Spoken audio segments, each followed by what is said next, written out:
to you. Say it like that. If I hate you, then find someone new. Baby, but you know I never will. No, so I choke you down just like a pill.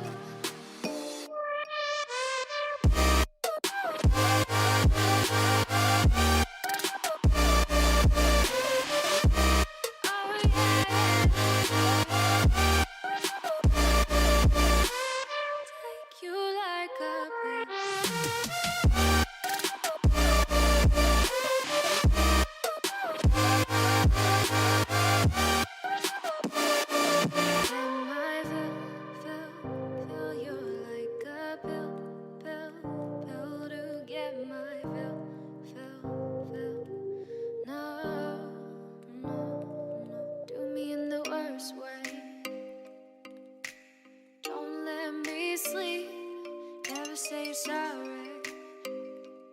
Oh, maybe I'll leave, baby, but you know I never will. No, so I choke you down just like a pill.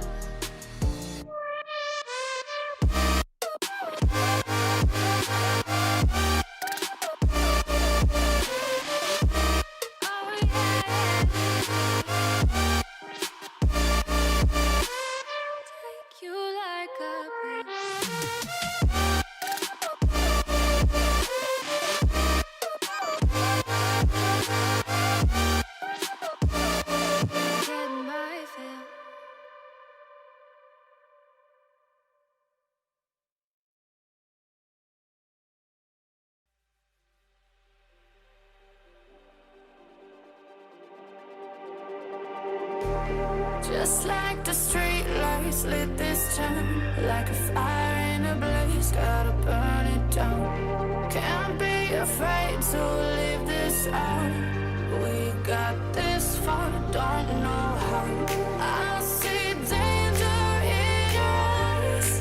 They know we'll burn down the night. Coming just like the sunrise. You know that we gonna let it rain. Tonight, we gonna let it rain. Tonight, we gonna let it rain. Just like the sunrise, we gonna let it rain.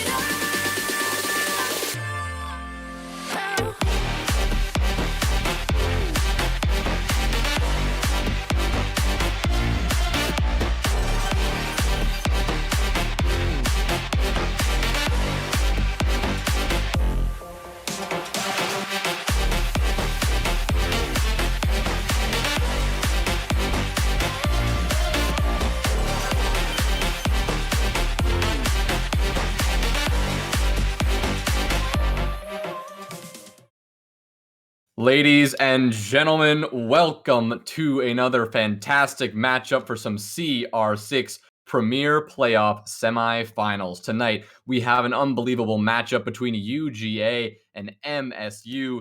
That'll be the 12th seed and the 16th seed, respectively. This is going to be a fantastic matchup. My name is Jays Wills, and tonight I am joined by the one and only Sticula. My man, how you doing tonight? Well, I'm pretty excited. We had a fairly short but definitely a fun game earlier for the first semifinals. It was a banger between Akron and, oh god, I totally just blanked on their opponent. Purdue, there we go. Yeah. You didn't even cast that match in, you know. God, you're so far ahead of me. But yeah, it was insane. Akron just performed at the peak of their performance here, and now we've got to figure out who will be their opponent in the grand finals between UGA and MSU. We can quickly run through what maps will be removed, in which we will see. As far as I know, currently, we've got a pretty stock standard map pool. Nothing crazy like the series we saw earlier, which had a bit of spice. It had some of the maps you don't always get to catch, and Collegiate tends to know their stuff. Just running quickly through the map bands before we go ahead and kick off the game. Coastline removed first. Consulate follows suit from MSU. UGA for their first map pick select Clubhouse. Following that, MSU's pick would be Villa. UGA banned Theme. MSU banned Oregon, leaving us with the decider map as Cafe. Pretty well-rounded series. I'm imagining this is going to be a fairly typical game of Siege, UGA have made a lot of roster changes coming into Season 5. They're trying to get set up with their new composition, and to see them run through the playoffs, even after making a substantial amount of roster moves, I think definitely is a big contributor. It just shows the performance and the consistency that their squad has, even to make changes, losing some of their best players as they continue to go up and up into T2 and T1 Siege. Well, these teams are here to put on a show tonight. And like you said, they may have lost some good players, but I've got some players that I'm going to keep my eye on tonight on both sides of the table tonight. For UGA, I've got my eye on Juan de Swan and Casanova. Both of these players have put up incredible numbers so far this season. Based on what I have in front of me, that's a 1.54 and a 1.52 player rating. Those are some ridiculously high player ratings. And on the side of MSU, we have Volley and Walling. Both of these players I'm going to keep my eye on because they also have really good player ratings in the 1.3 range for both of them. And I have no doubt that these guys are going to put on a show for us tonight. I mean, like you said, UGA, very dominant so far across the entire Collegiate Rainbow Six ecosystem. And both of these teams looking to punch their ticket to a grand final against Akron, one of the absolute titans of Collegiate Rainbow Six. But we're not going to waste any more time. We're going to head right into our first map, and that's going to be Clubhouse, UGA's pick. And like you said, Sticula, we're going to see the general default 3 maps, Clubhouse, Villa, and Cafe. And that is really your T3 special and also your Collegiate special as well. Definitely a lot of overlap with the types of maps that teams in Collegiate and T3 like to play. We've got the operator bans for you up next. You can expect to see probably a Thatcher as this initial ban from MSU, maybe something to do with hard breaching, i.e. an ace. Nope, the Thatcher will be removed. MSU wants no guessing games in the amount of EMPs that'll be on the board here. UGA probably will choose and elect to remove something in the range of the Maverick or maybe even the Ace. I don't think I would see them come in and attack with an off-meta ban. We will see the Ace. As far as the defender bans, I put my money on probably a Cade, Mira, maybe even Malusi. Yeah, none of those would be much of a surprise, but what we do have here, we still have a Maverick on the board, and so I have no doubt we're going to see Maverick rocked by these attacking squads tonight, because no matter what hard breach denial you slap on those walls and CCTV, you know, that wall's going to be opened if you have a Maverick who knows what they're doing. We've got that Maestro ban, that information king that he is, and he will be taken off the table as well, and like you said, we do expect to see that Kaid, possibly a Mira, to round us out.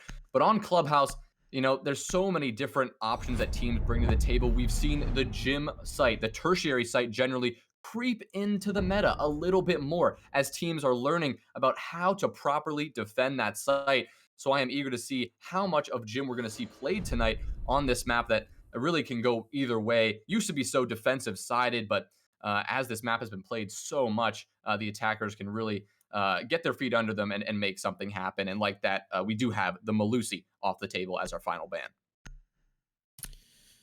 No, it seems to me that Michigan, they don't want to have to deal with those Banshees when you're pushing onto the objective. They can just be so frustrating. In the same vein as a Clash or maybe a goo mine stuck in your ankle from Legion, the Banshees, you really need to dedicate a lot of time into clearing them, expending a ton of utility, especially if we're seeing them be protected by either the Wamai or the Jaeger, 2 mainstay operators we'll see in this first composition from MSU. Clearing those out is no fun to any team, so we'll see less of that slowdown meta here initially. The Thatcher ban with the Cade still on the board, so I imagine we'll be seeing a pretty defender-sided Clubhouse. It can be a bit of a trick to take out some of those Electro Claws. They've got the Maverick, though, which is one relief. We've got the Jackal as well, definitely something to look out for. Maybe UGA seeing that MSU like to hold pretty loose. So far in this first lineup, though, from the defense, we don't see anything that really clues me into a super heavy roam. You might have kind of a lurk downstairs inside of Lounge, as well as in stock, with intel provided by the Black Eye camera inside of Adam, and maybe one inside of stock proper. 3, I Attackers are think is moving going out to to locate a bomb. run out of the K9 door and toss a cam up, so you've got some intel when they begin the hard breaching process. That is, if UGA don't immediately spot out the camera and destroy it. Well, what you mentioned about the Jackal, generally when you don't see a Jackal ban on the table, there's really no reason not to play him. Not only does he have a fantastic gadget, able to suss out pretty much any roamer all over the map, except for obviously Cav, but you don't usually see Cav played in the competitive Siege level, but his gun is an incredible weapon to behold. It has incredible firepower and not a ton of recoil, so it is a great fragger weapon, and that's why we will see, I am throwing here take up a position on that Jackal. He will likely, opt for that roam clear, make sure they don't take Attackers too have loose of located a a bomb. hold, as you were saying. But already we see the Maverick doing what Maverick does best, and that is abandoning the existence of anyone who tries to deny the hard breach. He will already, with a minute burned in the round, get the Maverick trick successful, making that wall soft, and finally the wall will be opened by the attackers. The thermite charge will also be going off on the garage to open that angle up to allow the attackers to start mounting some pressure onto rafters. Rafters is one of those positions that no matter if you get that CCTV breach open, you need to get some attacking pressure going here. Otherwise, these players can be so absolutely effective. But already we see Drunken Hill take down one. That's going to be a volley, and Casanova with the follow-up onto Walling. Two great early picks to start this UJ attack on a strong note. Not only now have UGA managed to open up the plat wall in combination with the garage left panel, they've also managed to get those 2 early kills, as you mentioned. MSU are really looking slow in this round, yet to find any refrags. Mainly Banana tagged up, but no matter, the 5.56 as he lops off the head of Golden, the gas canister tossed out. Now, Cass manages to get another kill, though, actually onto his teammate. Casanova himself fragging one just prior, and now Spin on MSU. The remaining defender, he tries to wrap around the corner, go for a shoulder peek with the shotgun in hand, but throwing shuts that down quickly as UGA rocket off to a 1-round lead. Well, rocket off they did, and they absolutely sent it into sight with such decisive energy there. They really didn't think twice. That was an aggressive push, and they really didn't get hung up at any turn. We saw a lot of early picks come out there. Casanova at the helm of that one. Obviously, we saw Drunken Cass take him down before he could do much else as the little team kill happened. But it didn't really matter. UGA's attack was absolutely dominant there, and MSU already feels like they're on the back foot a little bit after that dominant performance, but it's just the first round. I'm not going to read into it just too much, but I really love what we just saw from UGA. That was a very clean and coordinated push to start us off. Moving into Clubhouse, you got to be dominant and establish that early momentum, and that's exactly what UGA just did. They'll need to make it consistent, though, and go for a win now as we head downstairs to the basement for Church and Arsenal up next. The big linchpin for me in a basement defense is the ability to slow down the attackers and never give control of dirt up too quickly. I've seen a lot of attacks go super successful because the defense don't waste enough time. Usually you'll see a smoke, maybe protected by a couple of the Wamai magnets, or maybe Golden will elect to put down an ADS, though not going over to Secret Tunnel just yet, but you cannot give up control of dirt early, especially with how swift UGA moved in that previous round. If you give them an opportunity, it seems like they're ready and willing to take it. They want to lock in their spot for the grand finals, and they are going to do their damnedest to reach that point.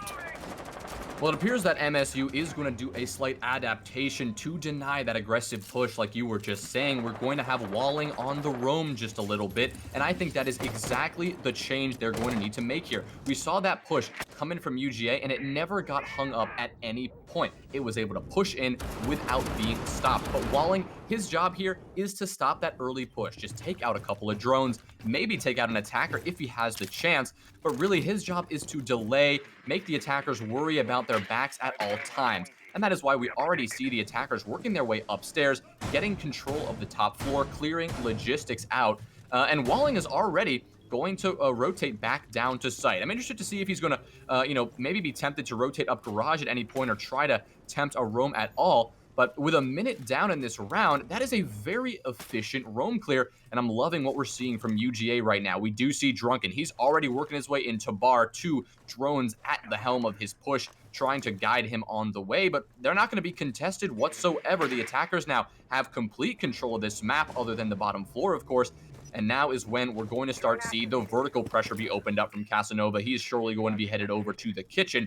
And that is when he will start doing what he does best, and that is Swiss cheese the floor below him to open up some angles onto any turtling defenders. UGA have got the time management skills on lock, allowing little slack from the Michigan defense and beginning to immediately apply a ton of pressure. You mentioned the vertical play. We'll see that chiefly come out from Casanova as he makes sure that the impact tricking is minimal from below the kitchen hatch. Polyblob is still waiting there. He doesn't have an impact, but he's got a nitro cell just about as lethal. You lop that up and you might get a freebie onto the Maverick or the Thermite. Frag grenade tries to roll down. I imagine this is in clearing the Moto hatch. You got to remove that Electro Claw before you can move any further. Finally, Michigan have been able to establish one obstacle in the path of UGA to slow down their attack as we eclipse the 1 minute remaining cast. Holding here, he's got the breaching round in hand, detonating on the ash wall itself. Walling will move up. He's going to contest this incredibly aggressive as he goes for a main stair swing. A drone is in place. The Thermite well aware in the pre-fire vigil. You got to wait for that 5.56 mag to run out. He walks right into the waiting arms of Manly Banana as UGA go up by 1. Well, that is exactly the start they're going to need to get this push going, but nobody's on the floor as we are down about 20 seconds remaining. We do see Volley get the headshot onto throwing, and he'll take him down, turn us into a 4 versus 4. Grenades come down, and Juan de Swan's going to start dropping in, but he'll be taken out by Polyblob. That's a good pick for the defense. Here comes a push from Moto, but Golden denies it. Casanova finds one onto Polyblob, but already it's down to a 2v2 as Manly Banana secures the double kill. Plant will be going down just in time, but this should be no problem for the defense to clean it up, and Volley with a double kill in the closing seconds will assist the beautiful defense from MSU, and that one's going to equalize at 1-1. Good mid-round reaction there. The refrag, which we saw go down in the oil pit tunnel, really helped alleviate a lot of the E-box pressure, allowed for the MSU defense to freely rotate, come in through A caves, deny that plant. Were UGA to have swiftly established the hatch, gotten it open inside kitchen, and not had so much issue with clearing the Moto Electro Claw, they might have had a better shot in that round, but I think MSU found the perfect mix. That one missed frag grenade, which we saw detonate in the Sledge's attempt to roll it along the floor, can be a bit of a difficult throw to get. There's a lot of skill involved there, but that's one crucial piece of utility. You miss that once, you might not get another opportunity to clear the hatch of any electrifying utility. And if MSU can continue to exploit mistakes like that from UGA, they may yet have a chance to come out on top in the first half. Well, I really got to highlight what we saw from Walling there as he played the Vigil. And while we did see him peek main stairs a bit overly aggressively and he did get taken down, he did his job early in the round, and that was to delay. While the push came out early, they did get map control at around, a minute burnt in the round. Walling did his job to keep up a little bit of pressure here and there, and time, the 11th man on the stage tonight, was the problem for that UGA attack. They were not able to get the boots on the ground in those last few moments. They dropped the hatches, but they just walked into the ready and open arms of Polyblob and Volley, and MSU did a great job shutting that down. It was a good adaptation we saw from them there. But we are going to be heading back to CCTV and Cash. Golden already getting very lit up here as Casanova aggresses on him all the way through Dirt Tunnel. Now swinging up onto Moto is Golden trying to escape, but he is getting absolutely sandwiched.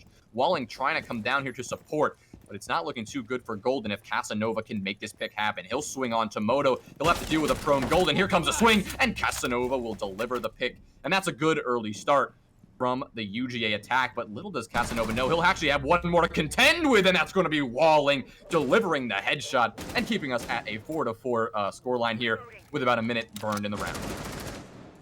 Fortunate for Golden, Walling was just a little bit too slow to come in and save his life, but he will make up for it in the end, finding the refrag, putting it back at 4-4 for some time until we see additional picks come out for both teams. Walling manages a second as he shuts down Cass, and now we may yet see another refrag. It's Trade City here tonight for Clubhouse as kills go back and forth both ways. Walling scoring a triple kill. We'll see the hatch drop. Nice use of the AR-15, and oh no, a missed opportunity to collect on the Bandit, and Walling now scoring a 4th kill for the round. Give him the ace as MSU secure round 3. What a way to kick this match off. Walling delivering an ace in such decisive fashion, really making that roam work for him. And oh my, did that round turn around so quickly. It looked like UGA had the upper hand because one of the defenders that was golden on the Jaeger caught alone in the basement, and he had a free pick. But Walling, beautiful coordination, supported his teammate, and just decided to pop off from there. It was an absolute clinic that Walling just put on for us. And, well, if that's how round 3 is going to go, I mean, I cannot wait to see what both of these teams have in store for us as we get going into round number 4. Was that a CCTV defense? Because it felt like the whole round never even got to the second floor. Walling just literally killing everyone, rotating down to the basement, refragging his earlier death. It was a smart kill early for UGA. Unfortunately, the Sledge, he was all by his lonesome. Yeah, he might have managed to shut down Golden, a good early frag to alleviate some of the roam presence, but ultimately they forgot one thing, and that's you gotta stop peeking Walling.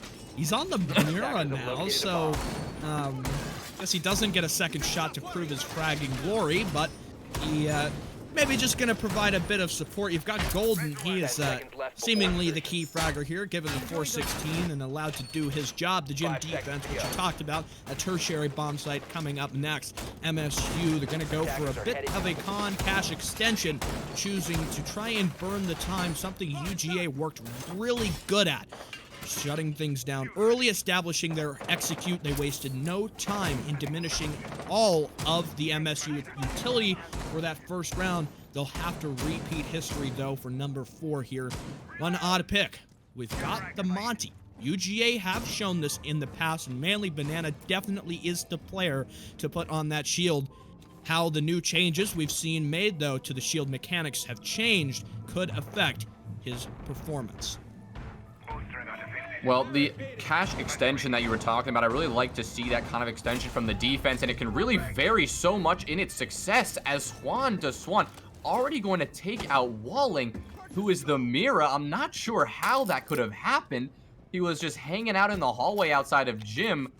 Not sure exactly why the Mira needed to be there, but that's going to enable this wall to be opened very early on, and this jacuzzi pressure to get going very early in this round. But the Mute Jammer from Spin will delay it for now, but the Maverick going to assist that, and the wall will be blown open. But we still have that cash extension that's going to be Spin and Polyblob hanging out in there for the time being.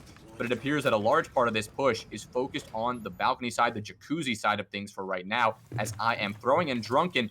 Both are positioned below, trying to get some vertical angle possibly onto the gym. But if you're the UGA attack here, this is a tough position to be in because you have to deal with Polyblob peeking this Mira over and over again. And without, dealing with that Mira or forcing that player out, you don't have a Capitao on the table or someone who can deal with that position. This is going to be a tougher push than they might want. The Monty going to be blocking that angle, though, as the frags do come in from the Maverick. But here comes Polyblob swinging that angle very aggressively. Won't find anyone for the time being.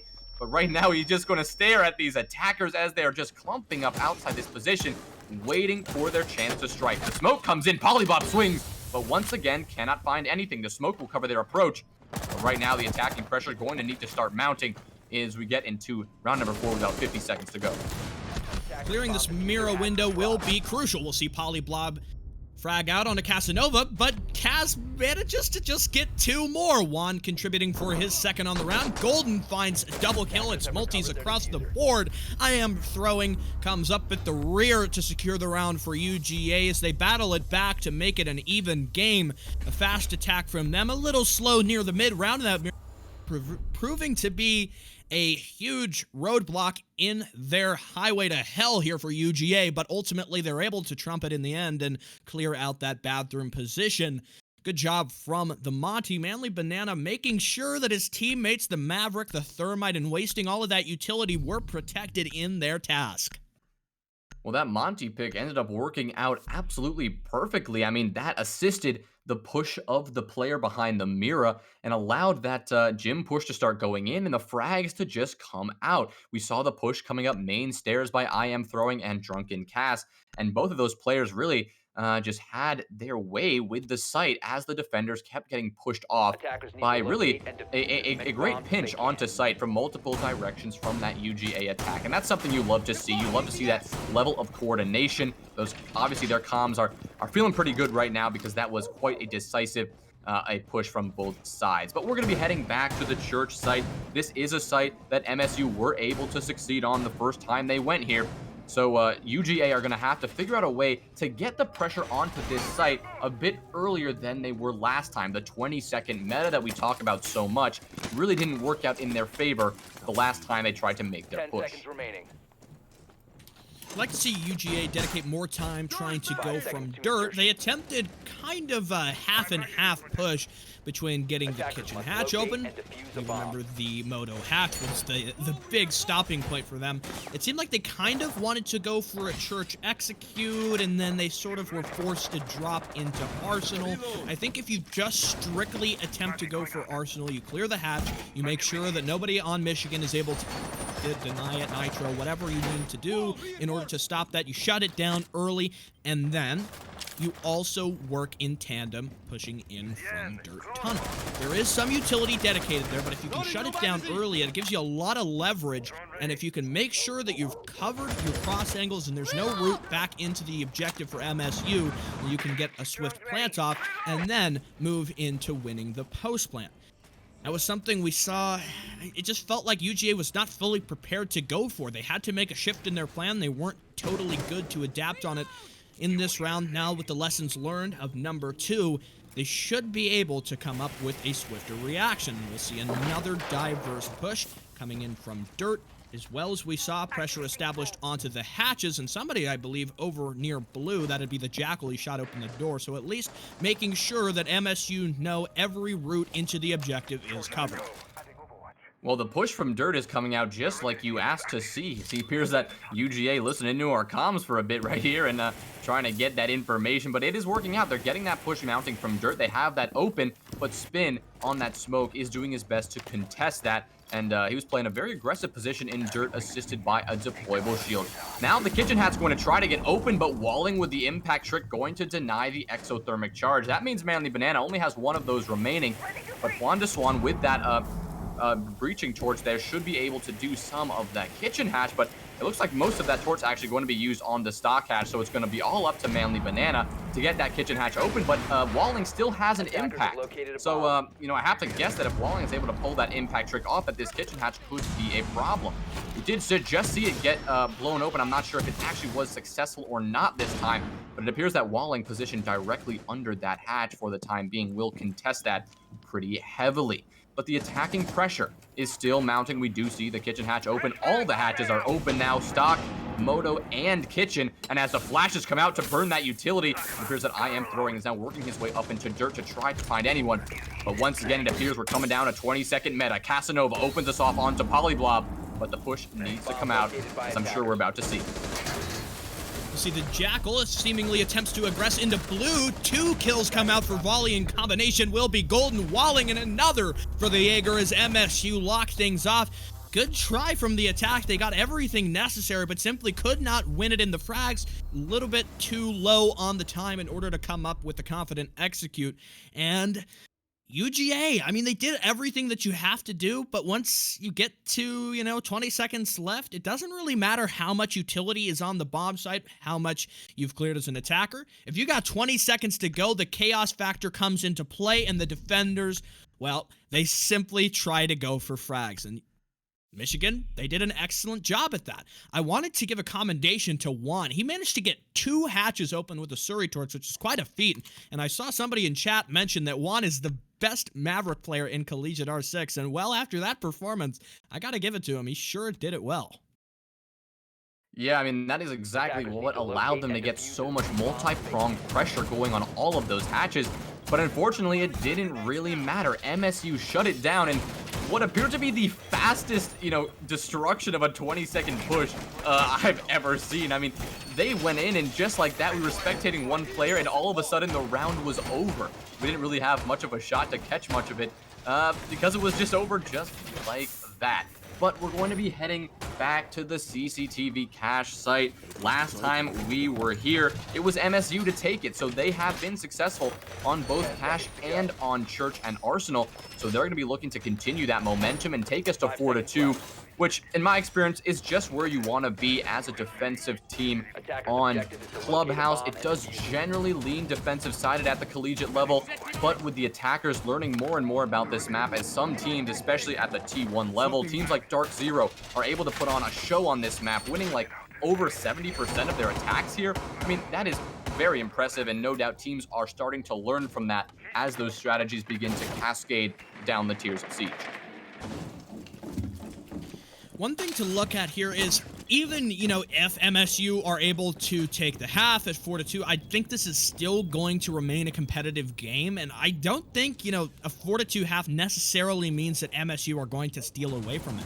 We've seen back and forth action. A lot of these rounds have come down to tiny little mistakes at the end, and simply one team managing to get a level up over the other. And it's been, if you look at the round count, it just exactly proves that. It was Georgia, Michigan, Michigan, Georgia, Michigan. It's just been back and forth the whole time, and I expect that to continue for the second half. More hard-reaching action. Wanda Swan gets the debut with his Surrey Torch. We'll see the Bandit battery is cleared. Manly Banana given another shot on the Monty. Performed well on that gym round, and I'm expecting to see a similar performance here for number 6.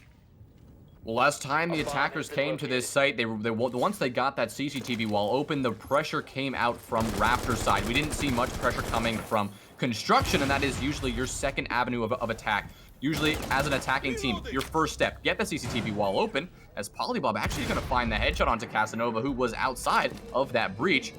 But after you do get that wall open, your next step is either pressure Raptors or pressure construction side. And it appears that Raptors is the focus and Red Stairs is the focus of UGA. It appears that Wanda Swan actually going to take down Polyblob. I'm not sure what exactly killed him. It didn't give us an idea. Maybe he even killed him with the Surrey Torch. I'm not even sure, but he's actually going to get knocked down by Volley on Raptors. And now Golden positioned very precariously in Oil Pit here as Volley continues to take a few more shots. But I Am Throwing now joins the attacking push, trying to get some traction here. But MSU doing a brilliant job of supporting Volley on Raptors and shutting this down. Drunken Cass and I Am Throwing, they'll make me eat my words there, and they'll take down Volley and Walling to secure Raptors for their own. And this push is going to start to mount, but Golden swings in. He'll find the head of I Am Throwing and equalize us at a 2v2. But one of those players for the attack is going to be Monty, as Drunken Cast now finds Golden. So it's all up to spin. 1v1ing a Monty, that's never an easy position to be in. The C4 comes out, but will not deliver the fatal blow.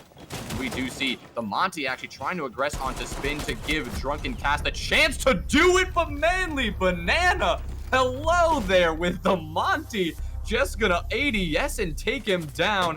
That is unfortunate for Spin. He was caught out, wasn't able to quite flick onto the head of Monty when he needed to. But you gotta give it up to Manly Banana for some great shield action right there.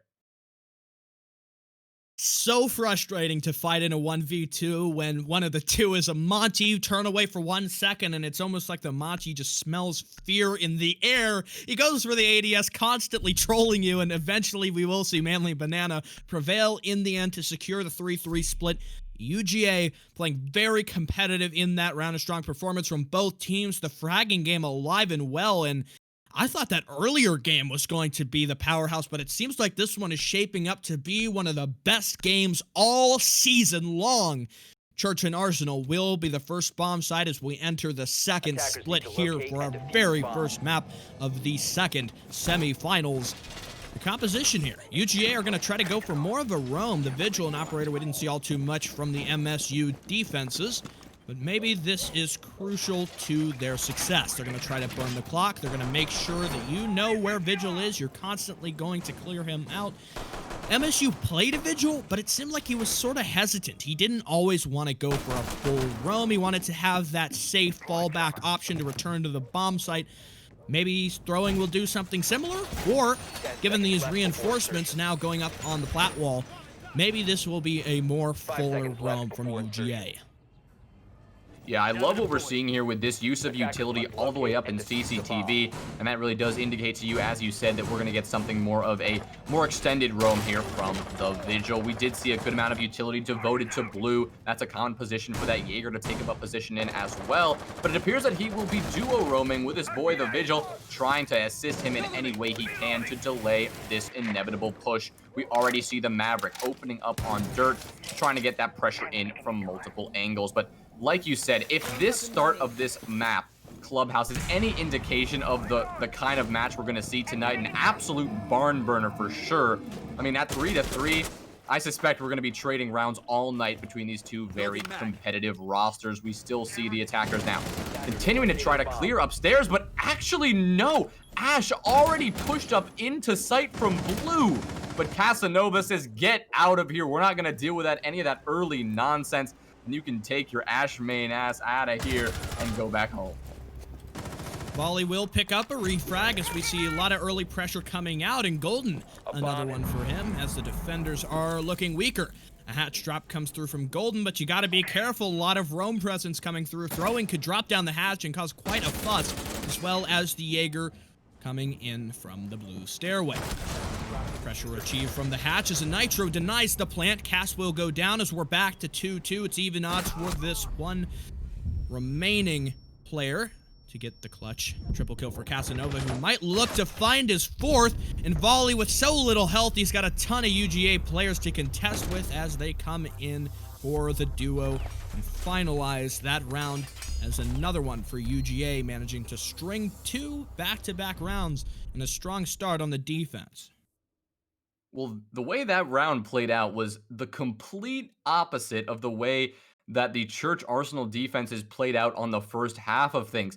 On the first half, we saw the UGA pushes come in with 20 seconds or less on the clock. Now, what we just saw now was the entire round unfolding between 2.5 minutes and 1.5 minutes. The round was over even before we hit the 1 minute mark. And I really think that is a good indicator of the kind of strategies these teams are trying to bring. It appears that UGA is playing a little bit more mature Siege at the moment, playing a bit more passive, a bit smarter, but MSU are just trying to, send that message that they have the gun skills to just send it into sight. I'm still shocked that we saw Walling in Arsenal, only a minute down in the round, and he was through blue and contesting the Kaid in Arsenal, but unfortunately for him, that obviously didn't work out. But I am interested to see if that attacking pressure continues to come out with such fervor, or if it's going to be a more slower and methodical approach from this point forward. It's actually decently close from MSU in their previous round rush. They may look to achieve it again, but on CCTV, it's not the bomb site that really lends you the most to going for a rush. The most I think you can get in a rush is like hop in through the CCTV window. I've seen a couple of clips where an Amaru will just fly up there and suddenly say, surprise, I'm in the objective and I'm ready to kill you all with the G8. But from this round, I expect MSU to play it more passive, similar to what we saw from UGA. We've got early hard breaching. On the side of Michigan, they will switch out for the Thermite and in place bring the Habana. Still, though, the Maverick, a mainstay operator. You've got the Kaid with his electric laws. He'll try to trick it out, but I don't imagine that will do too much to stop the Surrey Torch. And in fact, maybe it will. He's taking a bit of damage here. Now sent even lower. You got somebody trying to peek out from red toolbox. The Habana, behind the safety of the bikes, spots him, but the Jaeger not able to get it done. Too long of an angle with too low range of an optic to see the Habana. You got to get a magnifying glass, chuck it on there, and maybe you'll have a better shot at taking out Golden. But for now, he will survive. Well, I suspect Casanova has tossed a Valkyrie camera 2 out there, so they have eyes on Golden at the moment and aware where that push was coming from. Hence that very aggressive peek from IM throwing, but unfortunately for him, he was not able to pick up the shot. This is another successful Maverick trick. It did take a bit longer than it did on the other side of things, but Polyblob eventually able to get that trick going, and the CCTV wall will now be opened up. We do see Ash working her way into Lounge, looking to contest on red stairs, maybe work her way towards Garage, as it does appear that most of the attackers now geared up still outside of Garage and looking like they're going to do somewhat of a Rafters side take, maybe a lounge up to red stairs take, rather than anything from the master or construction side. It's interesting, we actually haven't seen any involvement on that side of the map anytime we've gone to the CCTV site. But Casanova here, working a little bit of a flank. We still have these roamers who are very much off-site. 3 of them at the moment are either in lounge. Oh, the C4 kill from Juan de Swan. And now he'll get out of there as fast as he can, opening up that stock hatch to drop down if needed. But that is a great early pick. And this attack still needs to get some pressure going. The roamers are still in play. And so with 45 seconds remaining, as Juan de Swan gets a double and Volley trades it out, this push is yet to see much traction. Will be very difficult to get something going. Finally, the cage shut down in his killing spree as Walling looks to push up the stairs. Another kill as the Maverick guns down Kaz, but Volley soon to fall as well. Walling looking to confirm this kill as he wraps around the corner searching for the Valkyrie, but Casanova continues to play it safe. Polyblob's got the defuse, so we could theoretically see a rush, but Walling tries to go and peek him. Polyblob now deep in sight, diffuser in hand with an opportunity to plant. Casanova will have to try and deny this, though he's got a nitro cell in pocket, unsure about where this is going down. Completely misses that nitro, and the plant will go down anyway, so now, with the post-plant beginning, the advantage goes over to Polyblob versus the MPX. Not the best weapon you want at range. Casanova will close the distance as both defender and attacker go for a pre-fire. Casanova gets it in the end. A triple kill to secure the round as UGA battle at fourth to take a 2-round lead. Well, that was brilliant work from Casanova using the MPX, like you said, closing that distance and doing a little bit of a drop shot action to make that one happen at the end of the day. But that is a very successful defense from UGA. And I love that we are seeing a complete opposite in the way these rounds have played out. UGA really going a complete opposite direction. But before we get into this next round, we are going to do a quick rehost. Don't worry, we'll get this lobby set up in just a few moments. But in the meantime, Sticula and I will show you our beautiful faces, and we'll talk a little bit about these rounds that have transpired before us. But Sticula, let's talk a little bit about these differences we've seen in these defenses, especially UGA opting for a very persistent roam. They had 3 players off-site with, 45 seconds on the clock. Casanova just playing time, waiting in generator down on the bottom of blue stairs. And that really was the reason they were able to get a good flank there and a good retake at the end of the day. Yeah, when we're looking towards this next round, I would like to see MSU be a bit more assertive. They rushed for the first roam, and it almost worked. If they had maybe done a little bit better in the trade game and survived long enough to get the plant down, things could have gone a different direction for that church attack. But now, UGA have shown that they consistently will go for the roam, as you mentioned. So I think it's the time for Michigan to look and say, once we get, a few frags back and forth, we've identified who is on site, who is roaming, use that intel to the best of our ability. Let's figure out where we want to plant. And maybe in some respects, ignore the roamers. Try to rush for the plants. If the 2 remaining attackers had gone to site, if the Maverick had scored his frag without Valkyrie shutting down Walling, who attempted to go downstairs and clear when he should have tried to coordinate with his teammate. If they had gone, doubled up, attacked the site, that would have left the Valkyrie in a much worse off position. You could have played together, and you could have given, instead of giving that Valkyrie a 1v1, you could have forced it into a crossfire to where she would have had to engage with 2 opponents at once, and you and I both know how that goes. It's almost impossible to beat 2 attackers, especially of the caliber that we are seeing from the Michigan attack. And especially on CCTV, if they were to plant in CCTV itself, you have a breach right there where you can just go outside on rappel, and the only way Valkyrie would be able to bring that round back is get some crazy run out outside and then just bolt back Mach 5 onto the site to get the defuse. So like you said, definitely a bit of a misplay there, and that one's going to go in UGA's favor. But that is 3 rounds in a row for UGA. It appears that the momentum definitely on their side, and this rehost could indeed switch those things around just a little bit. MSU players flipping their router upside down, trying to get a bit of a rehost going, maybe to get a tactical timeout, work with their team a little bit, and talk about you know, how can we make these adaptations going forward at the collegiate level, especially? What I love to see is how teams are able to make those necessary changes when they see a strategy or a play style that they're just not able to deal with at the moment. I think that is exactly what separates the great teams from the better teams, because the really, really good teams can look at a team, not only counter strat, but figure out how they should change their approach, change their play style just a little bit to give them just a bit more success. All right, well, that was a quick rehost. We're back and ready to head into Clubhouse. I'm excited to see what the result will be, and most importantly, how many more rounds UGA get before Michigan can fire back. Because if you're on MSU, you're coming into this and saying, we need to stop this streak before UGA can reach match point. Because the last thing you want to do is, in this very competitive game where UGA have been alive and well, is give them that opportunity to close it out, because that's so much pressure taken off their shoulders. They have the opportunity to just say, no, Clubhouse is over, we're going to win, and we're going to go to our next map. And MSU have looked decent. It's just that a lot of their attacks are playing into a style that doesn't always work on Clubhouse. You can be very aggressive, yes, but you also need the structure in order to more properly clear the utility that remains on the objective.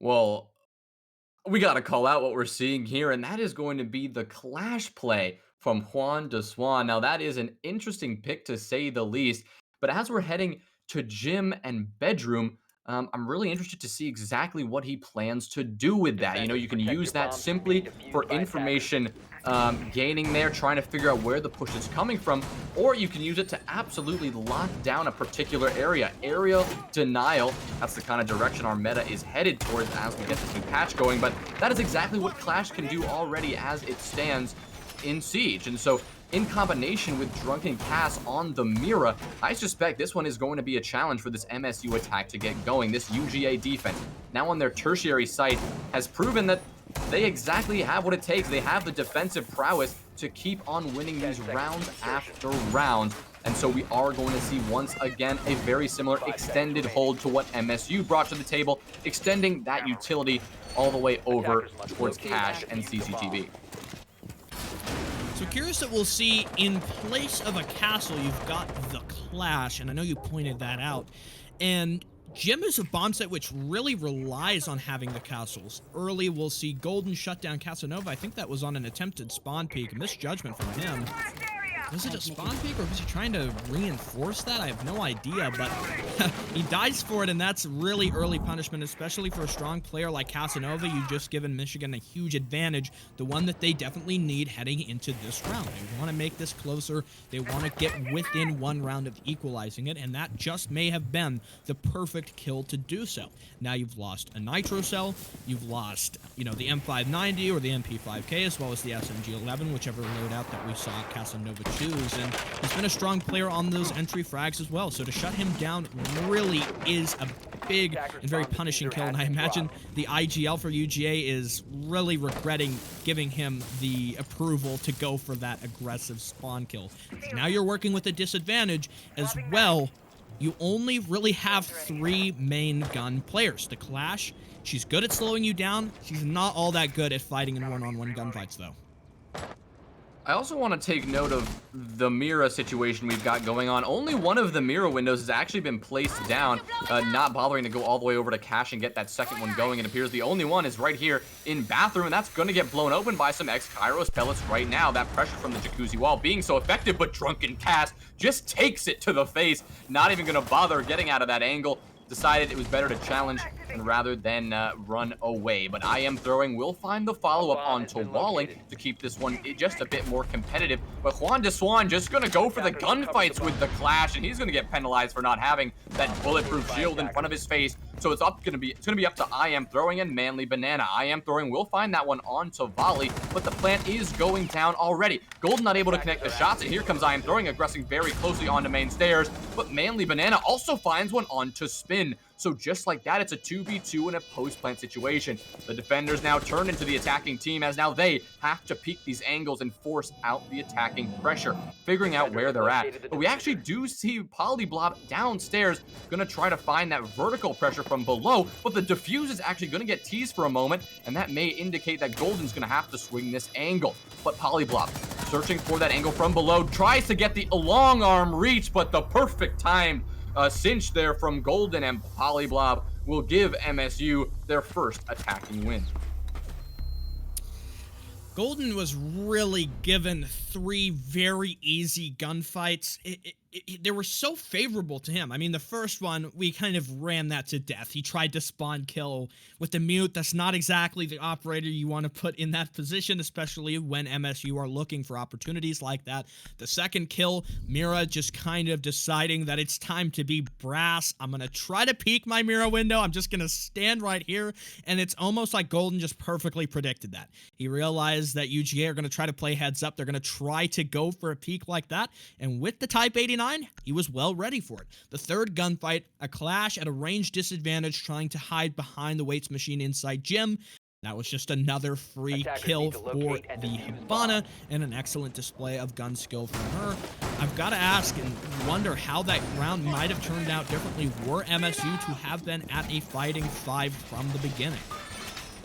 Well, UGA clearly maybe just gonna allow MSU back into this one just a little bit, but it's not over just yet. Maybe MSU have gained some momentum, but we have to head back to Church and Arsenal, the site that UGA did take with ease last time they were here, and that was because we saw such an aggressive push from MSU. They bolted onto site, and the round was over in the first minute and a half. I very much expect to see something different, given that that one didn't work out as MSU had planned it. And we do see some the IQ and the Sledge, I assume both of those players, going to be used to utilize that vertical play from Kitchen and trying to find out not only any gadgets, but trying to catch out any players unaware using that Breaching Hammer and doing what Sledge does best. But already we do see Polyblob doing what Maverick does best with that Surrey Torch, opening up the dirt wall to get an angle on to dirt. We actually haven't seen that much attacking presence in dirt much tonight, even though they have focused on getting this wall open as an opportunity if they need it. But we haven't seen them actually utilize it thus far. Casanova getting extremely aggressive on Strip, and Volley will take him down for it. UGA are kind of walking into the gunfights that really they do not need to be taking as a defensive squad here. Attackers have located a bomb. You mentioned the change in probably Michigan not going to attempt a rush as we saw in round number 7. I think one key identifier for that is the fact that Walling is onto the IQ now rather than the Ash. That's where we saw him rush. Previously, he just took his R4C, he picked up, he spawned in, he ran into Arsenal. Frag grenade tossed to the hatch, falls through the floor, but actually does not clear the ADS. And what a kill onto Spin! Manly Banana doing an awesome job locking down this hatch. Thankfully, that wasn't one of the heart breachers here, so it should still be able to clear the hatch. A set of X-Kairos is deployed, likely to be impact triggering in the coming moments. An impact will fly up and do just that. But Manly Banana's only got enough impacts to stop 2. We'll see a Nitro in the hand of Drunken Cass. He puts it away at just the wrong time. The hatch, the X-Kairos, they will detonate. Now it's likely that we'll see this opened up. A Nitro does a considerable amount of damage to Golden, though failing to kill him outright. And now MSU fighting at a slight disadvantage, but with the hatch open, Golden taking a bit of damage for it, I think is worth it.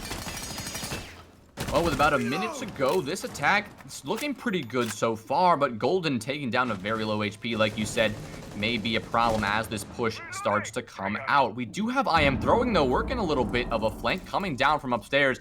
He's been up here this entire time, not really been sussed out so far, and that could be a problem if Volley and the rest of the attack are not going to be aware of this. It's just Polyblob and Golden now worrying about this kitchen, and at any point, IM throwing could swing this and could be a problem here. But Walling will take out Manly Banana. That's going to be an anchor lost, and those goo mines will not be able to regenerate in those last 20 seconds of the round. And now IM throwing going for this pick. Volley will find one, but IM throwing with the follow-up. But Walling is now already on site, assisted by Volley and Polyblob. they're going to be able to get this plant down with ample time remaining. Drunken Cast now pushed back in Church. Is going to have to work very coordinated here with I Am Throwing to make this happen, but I Am Throwing's position is known. Walling's going to push very aggressively and find the head of Cast, and that's a double kill for Walling, and it's all going to be up to I Am Throwing, but he's in a very tough position. Coming down main stairs, he's going to have 3 angles to worry about as a player now swings in Moto. He'll swing it, but Volley comes out victorious, and MSU really want to bring that momentum back in their favor,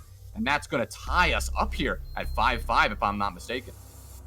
Indeed it will, and now we're sitting at a much more competitive game. There was a bit of a streak going on for Georgia, but it was shut down, and it's unfortunate because were they to have corrected some of their mistakes, made Cast play a little bit safer, that could have gotten them match point. They could have been up something like 6-4 right now, but Michigan have realized this. They're taking full advantage. Anything that UGA gives, they're going to take, and more so.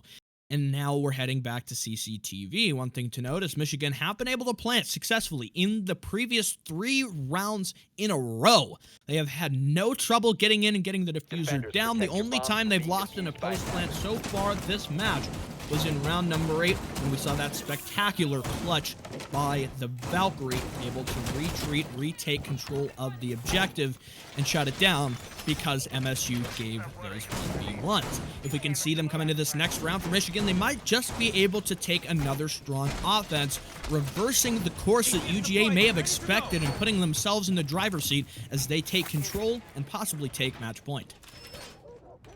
Yeah, but on CCTV, in a site that UGA did take the first time they were here, they're going to be looking to emulate some of that success and prevent MSU from gaining any more traction than they are already continuing to mount very aggressively. We're going to see some hard breach denial. That's going to be those mute jammers placed on that garage, trying to prevent Golden from opening that up with the X-Kairos pellets and forcing those Raptors players out.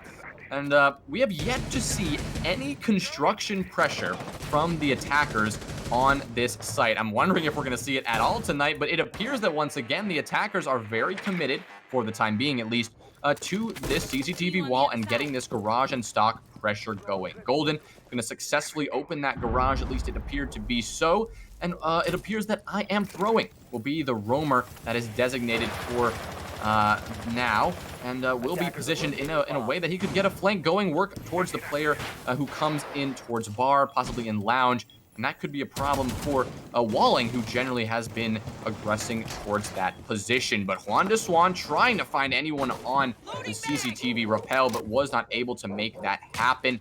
And with about a minute burned in this round already, it's going to be up to this MSU attack to continue to find where these roamers are playing and, eliminate them so they aren't a factor late in the round.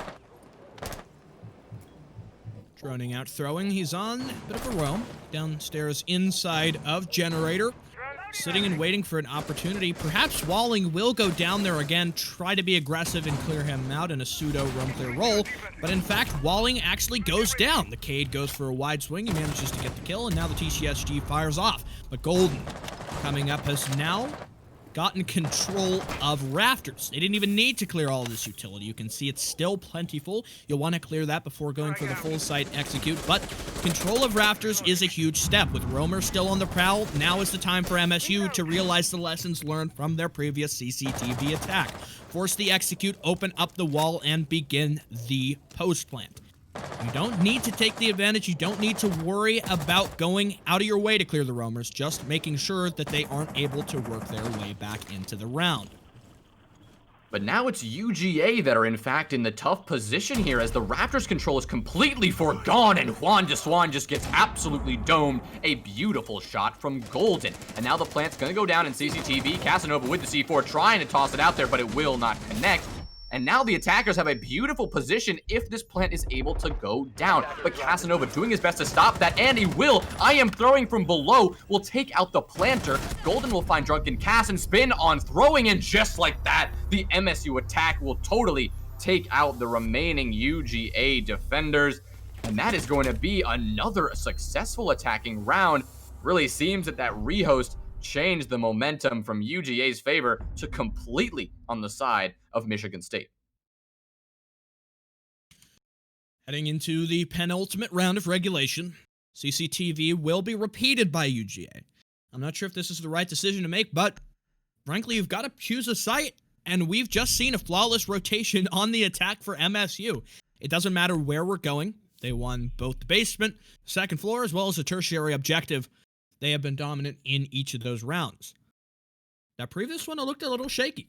They got denied from below. Throwing did his best to try and disrupt the process. Ultimately, though, Michigan State were able to find the frags necessary, and it didn't even need to get the plant down for them. And defuse as many bombs as And like you said, with IM throwing, getting that pressure from below, if he had found the headshot onto Spin, the Yana who was coming up of Rafter Stairs, I think that round would have gone a lot differently, rather. I mean, if Spin had died there, then throwing would have been able to gain some traction coming from Garage, and those Rafters players would have to been very aware that there was a player, working a flank on them when they were getting that plant down. Instead, they were a lot more comfortable because they had another man up who could just be dedicated to the flank wash. And because Spin remained in those closing moments, he was able to keep an eye on Oil Pit and on Lounge to make sure that IM throwing didn't try anything cheeky, didn't try to sneak in and pressure out those Rafters players. So you got to give it up to MSU for some great coordination on that push there.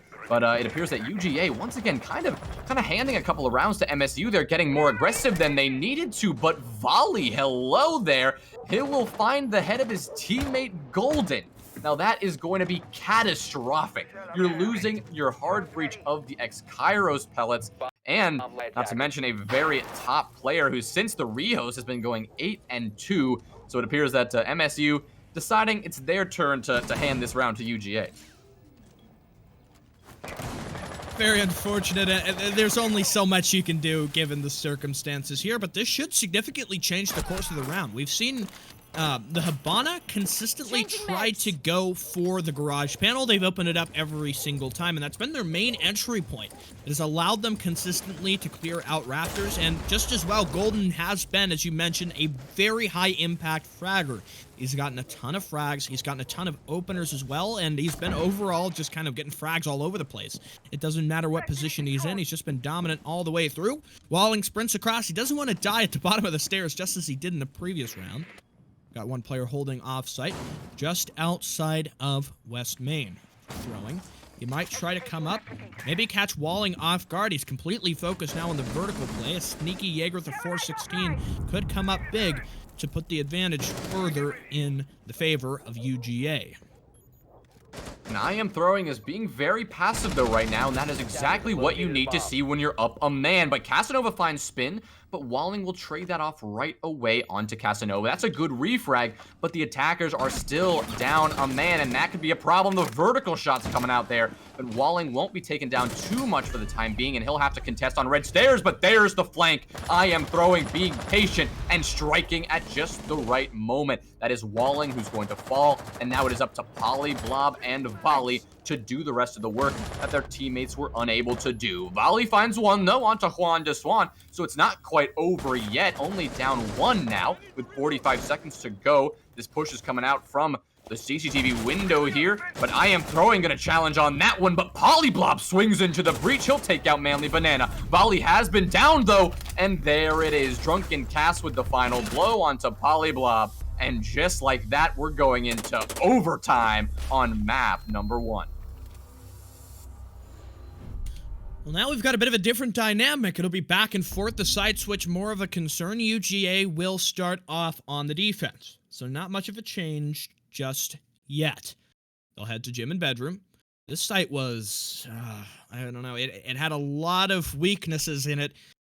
But maybe, just maybe, if Casanova doesn't die early, they'll be able to stall out Michigan and play a longer round. Interrupting the streak, the momentum is anyone's to take as we head into round number 13. No Castle on the board, a 6-pick for Cass onto the Mira, one of the mainstay operators we've seen consistently for gym and bedroom.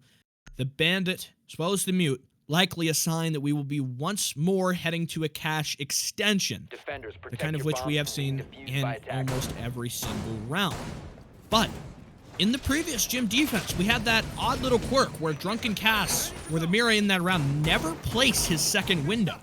And it was just because he felt like he didn't want to go over there. It was too risky to place the window down inside a cache and then have to come back, leaving himself vulnerable to a possible peek from either just simply the cross as he left cache or the con window, maybe a pre-fire coming out from the single plat wall.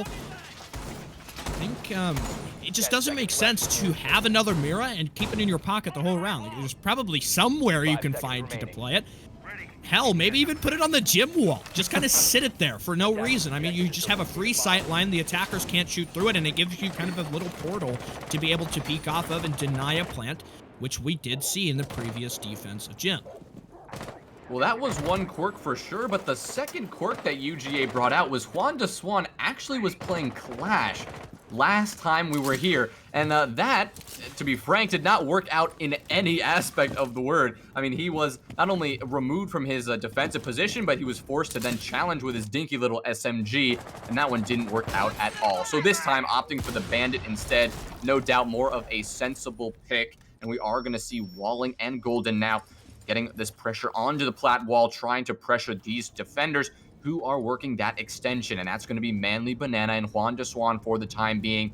Question is, how long are they going to stay in this position? Sometimes we see defenders overcommit here, and they play this position rather than play their lives, and they forget that the site is actually gym bedroom and not cache. So really, when you see a successful extension like this, you see those players either find a couple picks before going down, or playing time and getting out of there with their lives still in their own hands before getting taken out, because that can mean a lot when you get into those final few seconds. But let's look at this once again. Drunken Cass still has his other Mira. There's really no reason to keep that in your pocket unless you're trying to play a pocket Mira strategy where you put that on a wall after you know where the push is coming from. But they know where the push is coming from, and the Mira's already in position. And Polyblob will deliver our first one of the round, the opening pick onto I Am Throwing. Bomb located by attackers. I'm not sure if you've seen it. Have you seen the thermite trick where you kind of just place down a Mira window and it like you, I don't know, it's a weird timing thing. I'm getting ahead of myself here because the site is just being flooded by attackers from MSU, but it's not worked out too well in their favor. A frag grenade nearly taking the life of Manly Banana is now the diffuser plant has begun. This should be an easy deny, but Golden's got something to say about that on the prone angle, wrapping around as the Type 89 chews through the heads of the final Georgia attackers, or rather defenders, and they secure the first round of overtime. Well, that was a brilliant performance from MSU, but the question I still have is, what were UGA thinking going to gym when it's overtime? Your count completely resets, and you have the ability to go to CCTV, go to church, sites that you successfully defended not only once, but in the case of CCTV, twice. Maybe they were trying to catch him off guard a bit, changing it up, changing the clash to a bandit that time.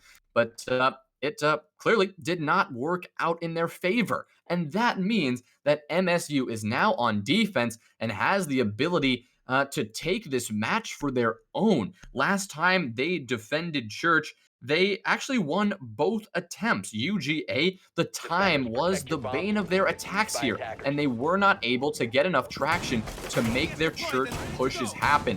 So if I have to predict what we're going to see here, I mean, there's no reason to believe that MSU cannot continue the same success they've had on this site previously. I think the rotation question for UGA is mainly one of confidence. A lot of their defenses have been really shaky. They have managed to win out enough to keep themselves fighting, but so far, even looking at some of what we saw from Michigan on their defense, they didn't really have a bomb site that they could consistently call home and say that they were going to win it by a wide margin each time. UGA CCTV was their bomb site that they won the most, but even then, it came down to a lot of last-second engagements that could have gone either way, and I guess in the round, they just felt like Jim had the most sound strategy. Unfortunately, the whether the Mira in the pocket was to blame or something else at large, it just they can't count on any of the objectives, and immediately they'll start off for OT at a disadvantage. MSU now heading to the basement, have their opportunity to close it out here and now, and take this map and head forward in the rest of the best of 3 series. More soft breach comes through. They've got a... Is that no rotate between the hall? Okay, so it's not just in the spot you might expect, and the sledge will have to do a little bit more work. Maybe call in some support from the Ash to get that open and give himself an angle onto the impact trick.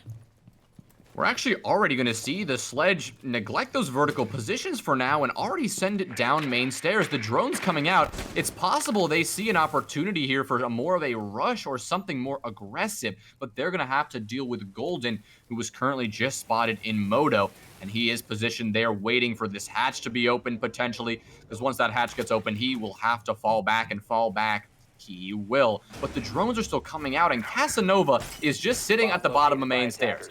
Even with that breaching hammer, not even bothering to open those vertical angles. They haven't worked out for him before. Just go for the frags. And so he's just going to be staring down the hallway, looking for anyone to be rotating around in Arsenal. But MSU, they're going to remain completely stalwart right now. They're not going to move an inch. Well, as I say that, we're going to see the Kaid jump around a little bit on the box. But for now, it seems that the attackers are going to have to get something going. And as I say that, Polyblob will be the first to fall, cut down at the hands of I Am Throwing. Polyblob's gymnastics here inside of Arsenal put to bed as the frag comes out for the C7E. 60 seconds remain for the execute to come through. UGA largely have the advantage, but as I say that, Walling cuts down Casanova, and now you lack pressure at bottom main, quickly relieved by Manly Banana, though taking a big brunt of damage. Walling, with the T5, continues to swing and make sure that the attackers do not feel comfortable over by the church wall. We've got a 2-stack now as the Maverick comes in for support of Manly Banana, finding his second kill, and actually now taking control of blue. It seems Leishan knows about this, making his best statement in opposition, but a 4v3 is a 4v3 nonetheless. A swing in here and the Maverick will fall, and now a rotate coming through. The Jackal maybe looking for yet another kill. He's got the smoke to contest with 12 seconds to go. Your post plane's got to come out, but Jaeger gets more and more kills. A combo with Spin. MSU steal out the map. They secure it and take UGA's pick, an 8-6 victory. Well, a strong victory at that in those closing rounds. MSU really just turned on the gas and absolutely came back from that 2-round deficit with a vengeance. We'll take a quick look at our scoreboard here, but really, since the rehost at least, it's been Golden just popping off at a level that he was not on that first half of the round. Clearly, I don't know what he did in that break, but it has worked out for him in a big, big way. But something worth noting, Clubhouse was UGA's map pick. And now that they have fallen to a brutal attacks from MSU, this one could be pretty problematic for them if MSU show up on Villa in a similar way that they showed up here. Yeah, this is really the nightmare scenario. Georgia never wanted to be in MSU. Michigan, they get to go to their home territory. Villa, the map they've likely rehearsed. You don't come into a best of 3 and pick a map that you don't feel comfortable on. And Georgia, they seem comfortable sometimes, and sometimes they made some mistakes that indicate maybe they weren't the most prepared to play the map. The over-aggression might have worked in scrims. Sometimes a monkey play will get you far, but versus Michigan State, they were ready to shut it down. And as I mentioned, the advantages were abundant to take for them. But before we head in to find our second map, we will be going to a short little break, an intermission as both teams get prepared. So stick with us once the action will resume.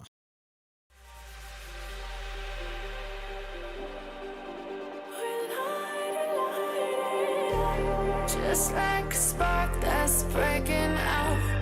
Can't make a stop, can't turn back now. We know that there's no room for doubt. No, we can't turn back now. I see danger in your eyes. They know we'll burn down the night. Coming just like the sunrise. You know that we gonna light it up tonight. We gonna light it up, baby. Tonight we gonna light it up just like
go so fast, all tied up like a captive.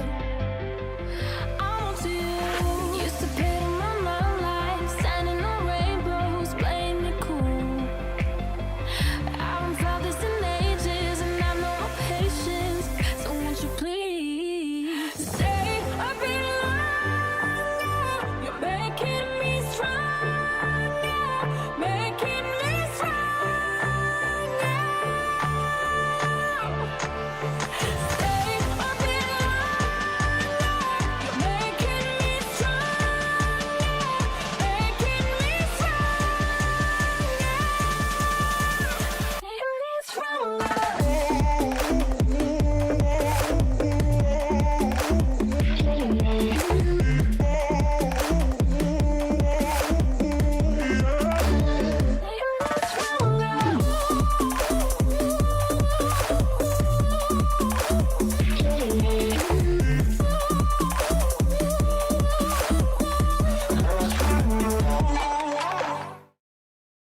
Ladies and gentlemen, welcome back to the Collegiate R6 Premier Playoffs. We're heading into map number 2 for the University of Georgia versus Michigan State University game.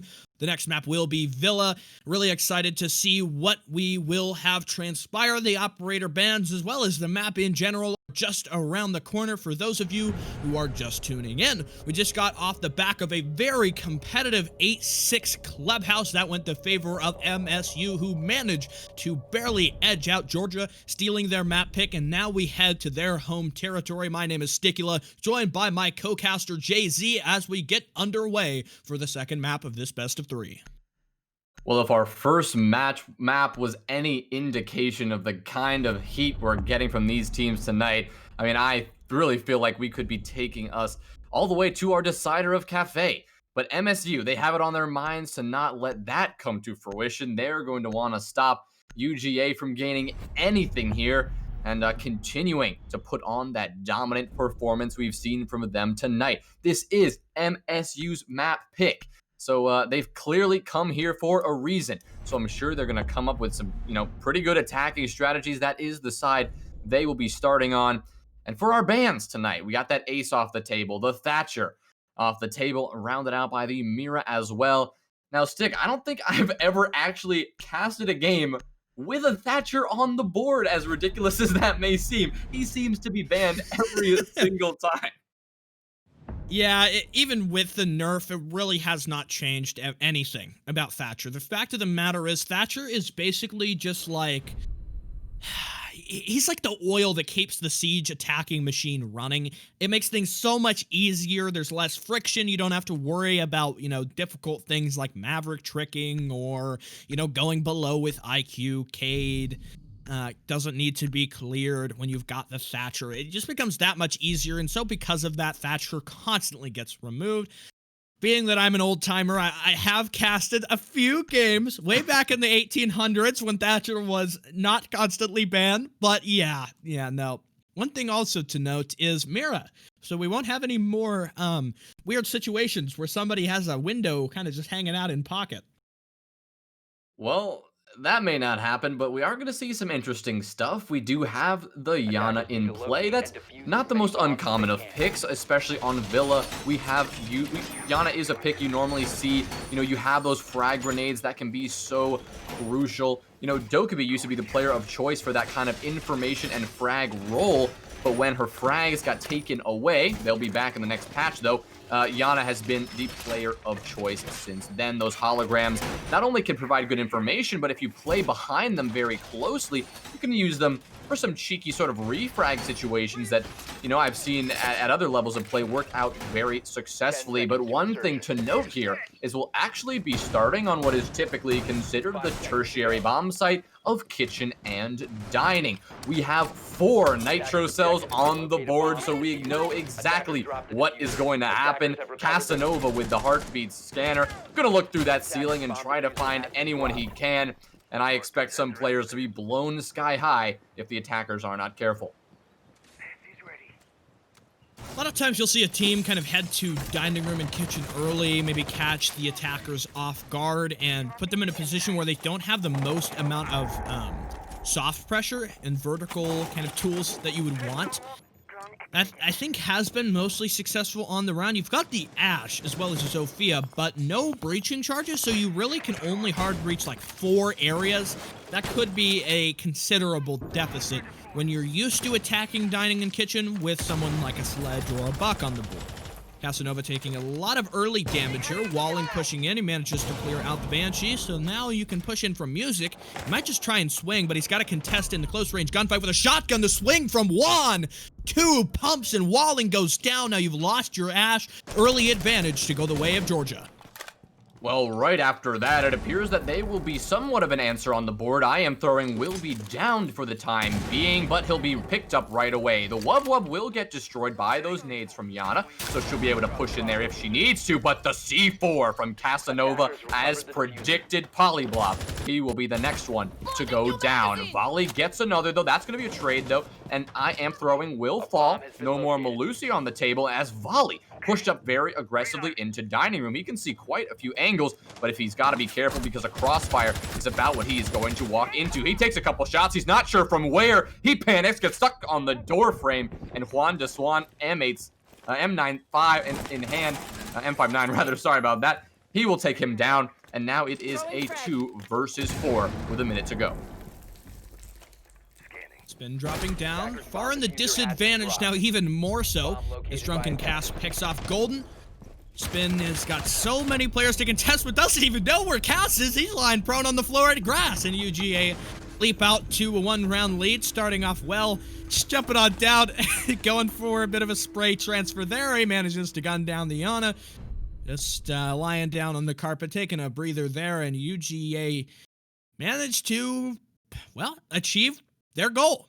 They might not have been totally ready to play down in dining, and a lot of teams consider it a kind of a risk to go for that bomb site first. Honestly, in my opinion, I think dining is just as good as any of the other bomb sites on Villa. Well, I mean, it's just as good if you play it as well as we just saw UGA play it. It appeared that Walling tried to get a bit aggressive in Laundry, and he got a good bit of damage onto Casanova early on.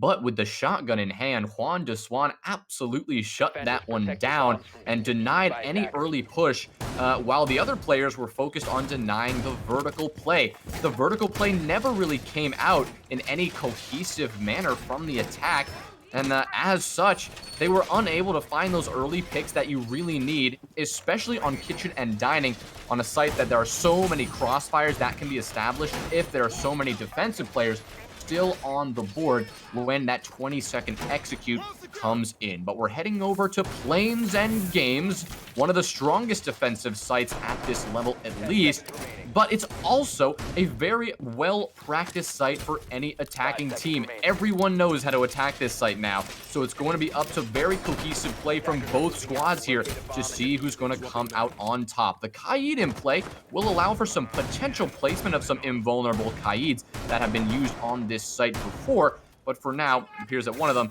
will be able to be reached from below, maybe, if they're not careful. But we don't have any soft destruction coming from below, no IQ or Buck. It appears it's going to be just the breaching hammer from Golden that's going to prioritize that soft destruction. Making their effort as we go for the master bedroom clear. Walling wastes no time, jumping in as the rest of his team drone out from the east side. You don't want to get caught by one of the UGA members hiding in a rat corner. But so far, we've got the X-ray, and that'll tell us that nobody is really over here on the north side, hiding out inside one of the corners. You got Casanova below, though, and you might not see him, but his nitro cell will certainly be felt if he tosses it up. One player hiding on drone. The perfect kill. If only I had the X-ray to realize this. He'll hear the sounds of the feet go below. The nitro cell detonated, but too short. Only a sliver of damage. Tiny bit of HP taken off of Volley. Now he realizes somebody's down there, and he'll thank his lucky stars the Casanova didn't just get 2 freebies. Well, that was awfully close from being a disaster for MSU, narrowly escaping that fate that could have been quite painful for them. But we're seeing a very textbook approach from this MSU attack, working your way in from Master, from the astronomy side of the map, clearing as you go, placing air jabs behind you, and then using that map control to start pressuring on the aviator door from that side, pressuring onto 90 Hall, and eventually maybe working your way out around maybe a boa constrictor approach, like my friend Chief likes to say, around to study. 2 picks come out, lighting up the scoreboard a little bit is Walling, but I am throwing from UGA will come with the answer onto Polyblob. So it's a 4 versus 3 with just about a minute to go. Walling now contending on these 2 deployable shields, and 90 Drunken Cass finds 1, answered right away by Golden though. So it's a 3 versus 2. I am throwing, just getting really saucy with it, trying to peek some aggressive angles, but they're not going to pay off right now. As Golden swings in, Aviator, he'll find 1, Drunken Cass will fall, and it's going to be all up to I am throwing 2 HP. He's got quite a bit of work to do, 3 players to find. They're all coming through the same doorway. He'll find 1, he'll find 2. That's a triple kill for him. He'll need to find 1 more for the 4K and the clutch. But right now, Golden proving elusive. SMG-11 in hand. He'll swing on to Games, but now it's I am throwing, playing a bit more passively. He knows the plant has to go down eventually, but Golden's going to get on that plant early on. That's going to force I am throwing to push up and give Golden a chance to get this kill if he can. But he'll get the diffuser down, but he'll get taken down himself. The quad kill and the clutch from I am throwing, just proving that, like the chat says, he is indeed better. Disabled by defenders. Defenders win. What an incredible clutch there from the Jaeger. A massive quad kill. It just seemed unthinkable for University of Georgia to come back into that round, take a win, but I am throwing certainly was not during that round. He came up huge, and now UGA will widen the gap as they go up by 2. This was MSU's map pick, but it's certainly UGA on the forefront currently, performing at tip-top shape. Trophy and statuary up next for the rotation, and pretty evenly spread here for the kills so far. Throwing with that massive quad kill, finding his way onto the board, and in a big way for him. That was just top-tier play from I am throwing in a nearly what seemed to be an impossible situation. But you can't count him out. He's came to play tonight like we saw in that first map. He's here just once again on Villa, really just proving to be the dominant force for this team right now. And after 2 successful defenses performances from Georgia, they're going to be heading to trophy and statuary. We are going to see the castle in play, so that makes me wonder if we're going to get some sort of interesting rotation established from master to statuary, and it does appear that's what's going on. We see that rotation opened up. You have those castle barricades placed on those small windows in master, and this is an interesting take to this hold. Sometimes you see this work out, but oftentimes you don't. So I'm interested to see exactly how Manly Banana is going to choose to play this one, and it does appear the extended hold's going to push all the way up into closet here, as we do see that deployable shield placed down in an effort to contend with those master windows and hold off that master push as long as they can. Michigan have got to find something. They need to just get around on the board. It looked close in that last one. Fortunately, they kind of sold away their advantage and it went down the river along with their chances to make this an even game. Still possible, certainly, especially after their performance we saw in large part on Clubhouse. Georgia managed to build a streak near the midway point, so not exactly on course for this one. Casanova will go down, though. I'm not sure if that was the vertical play from this player outside the classical window, but if it was, throwing has certainly got his teammates back. Now as he guns down Golden, the power player from Clubhouse will suffer an early death as he goes down on the opening kill. Nobody to support Casanova, though. He is really just condemned to death now. They've realized that getting him back up and into the fight will be quite the task to be had. We've yet to drone him out, though, but so little time left for Casanova, I think it's fair to say that he is dead and gone.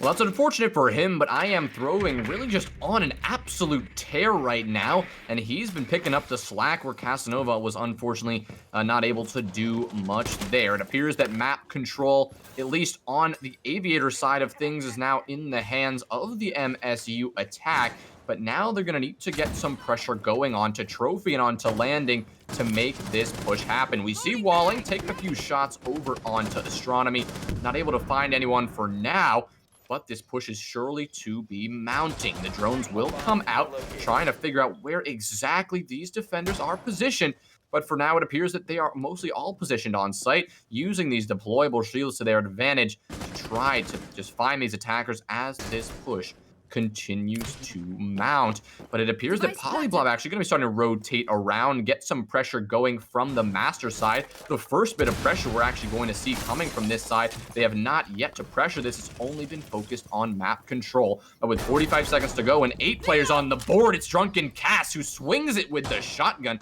He'll take down Polyblob, but no doubt this one's going to come to a 20-second push once again. Well, Ling manages the first kill before quickly traded back and forth. Throwing manages to trade out his death, but Spin will fall as well. And now Volley's got to come up big in the clutch. And this looks like another solid UGA round, barring a big clutch from the Zofia. He manages to find the first one. He'll need another kill, though, and there's someone coming in on the flank. Picked up the diffuser, constantly spotted out, though, and the bulletproof camera will relay the intel.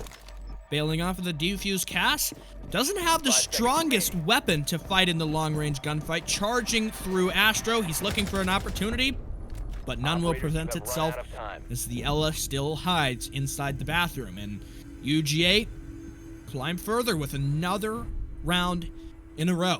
The third for them in the map, and I don't know what MSU prepped coming into this game because they are not looking on top of things.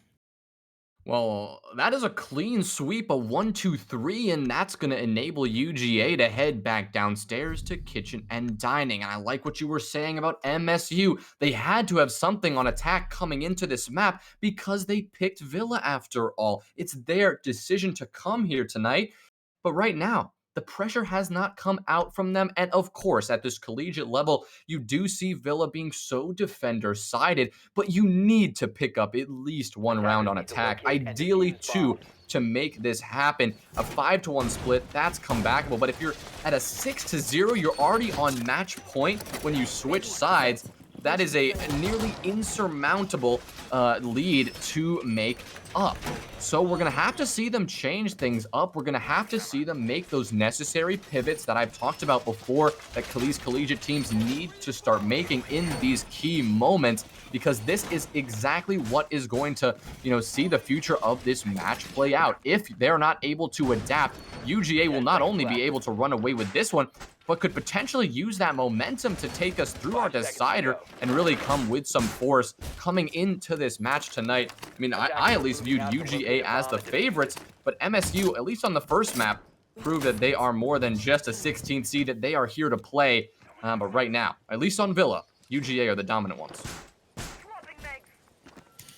My concern is that Georgia back on Clubhouse, some of their strongest rounds for that map were their attacks. And so to see them go up, take a 3-round lead, at least guaranteeing we'll be even at the half, MSU have got to have some really top shape defensive strategies prepared. Otherwise, it seems like UGA is going to take this with the momentum that they build up the comeback story, and then further, we'll see the Pulse barely escape. He's going to put that cardiac sensor away for the time being, escaping actually without taking any damage. The IQ could have used with a better position. The damage he takes actually seems from the vertical play, or maybe that was the IQ inside of Laundry. It's hard to tell, but cardiac sensor comes back out. He's searching for that intel, trying to figure out where exactly the Michigan State attack will come from. For the time being, it seems master bedroom is the source.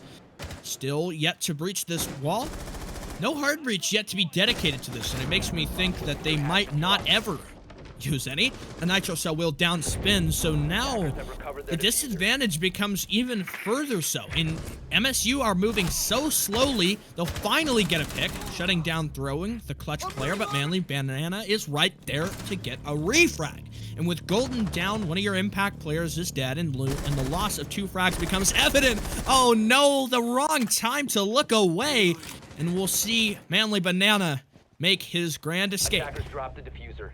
Well, that grand escape is just absolutely key right now. Casanova will find Polyblob, but what this is enabled is, well, this run out happens. He's going to switch positions, and he's going to get caught out. Unfortunately, bad timing. He had no idea that Volley was already up into sight there, so that's unfortunate for him. But we still got a minute to go, but now Volley is really worked his way all the way up into sight, looking to find anybody as C4 goes out, but nobody gonna take too much damage there, and Walling will try to get the plant down, but Juan de Swan denies it right away. He'll get taken down for his troubles, though, as Volley gets a good wallbang through that wall there, and he'll get some more shots onto the remaining defenders. Volley gets another, Manly Banana down for the count, but Cass responds in kind, taking down Volley. So the diffuser will go down. Spin with 20 health remaining. He'll have to contend with Cass, the Vigil. Just a 1 versus 1. Nope, a 2 versus 1 as Cass goes for the revive on his teammate.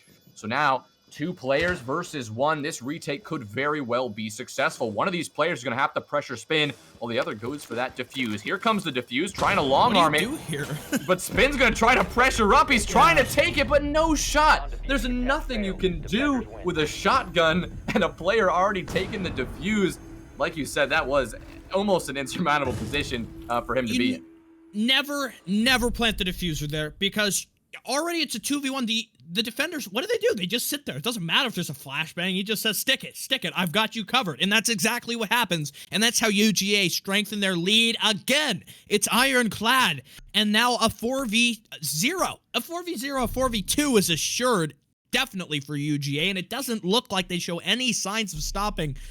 If you're a comp player getting into the scene, as a lot of the collegiate players in chat are, do not plant there, ever. It doesn't matter if you have the advantage, because it just is impossible. You have a solid wall to protect yourself with, a shotgun protecting you.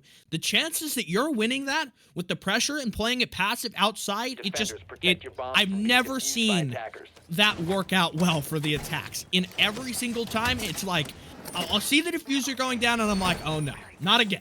Not again, you're planting there.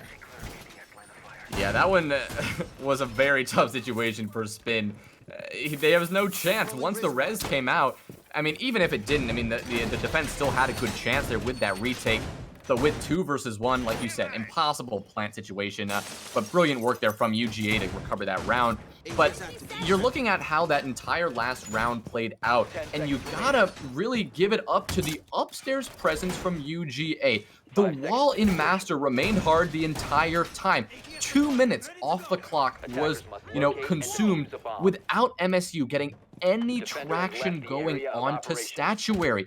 All of the defenders of UGA remained, ironclad in that position, and the vertical play was actually just actively being denied by the Pulse at the same time. It was if the attackers were absolutely trapped in Master Bedroom from both below and in front of them. They could not contend onto those defenders, and then UGA, when they decided it was time enough to rotate away, they smartly left that position and played their lives rather than play that position. But Walling, he will lose his life to Casanova, the opening pick of this round, going once again in UGA's favor. I'm seeing that kill, and for me, that was just kind of pointless aggression. There's no way you can refrag that. You really don't have any intel, as much as it's kind of cliche to say that now. You jump in, Casanova's there, right? He's already tossed a Nitro Cell out, so he's keen to try to kill you, and then Walling, the key fragger who has yet to have the strongest performance on the map, and is kind of, in some ways, MSU don't have the key fraggers that really propelled them to victory back on Club. And so to see him go for such a risky play doesn't give me a whole lot of confidence in the rest of this first split. If UGA take this flawlessly, Villa is wraps. Well, you're exactly right. I mean, there's no traction in this round yet. I mean, after throwing away the Ash, and, in this meta, utility consumption simulator meta that we have today, Ash is so vital when you're pushing onto site, when you're clearing out 90 Hall, when you're trying to get an Aviator door. Without an Ash, you're going to be seriously hung up. Yes, you do have the flashes from Spin and from Polyblob, but you're going to need more than just flashes. You're going to need those breaching rounds.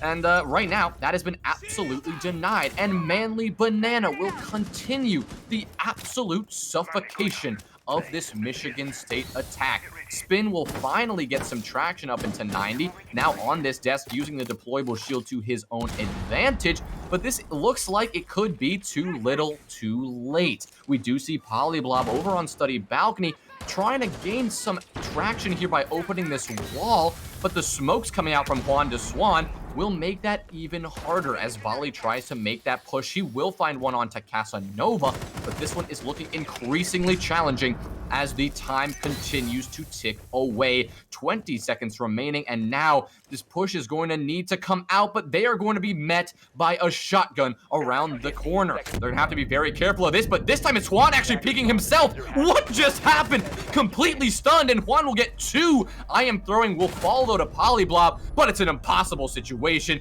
and with the 3K from Juan de Swan, it's UGA taking another defensive round in a dominating fashion. So we're likely to see Statue next. I see no reason why UGA would head now to Living Room Library. It just doesn't seem, it's not like UGA. They've got a good site. They won good on Trophy before, and they've won, they've won at every site that they've played, so I don't really need to explain further than that.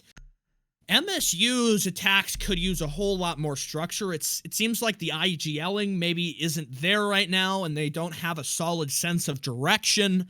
The attacks have been very confusing. They've been chaotic, and it doesn't seem like they always know what's next. And I think we just saw that demonstrated perfectly. Juan gets a 3K. People are unaware Juan is swinging left and right around corners with that shotgun and just doing absolute work. And I mentioned it doesn't make me confident, and I don't have a whole lot of hopes for this final defense. MSU needs something crazy. The rounds have been at least close, but they fail to get exit frags, and their control is incredibly sporadic, something that does not work out. It doesn't work out, period.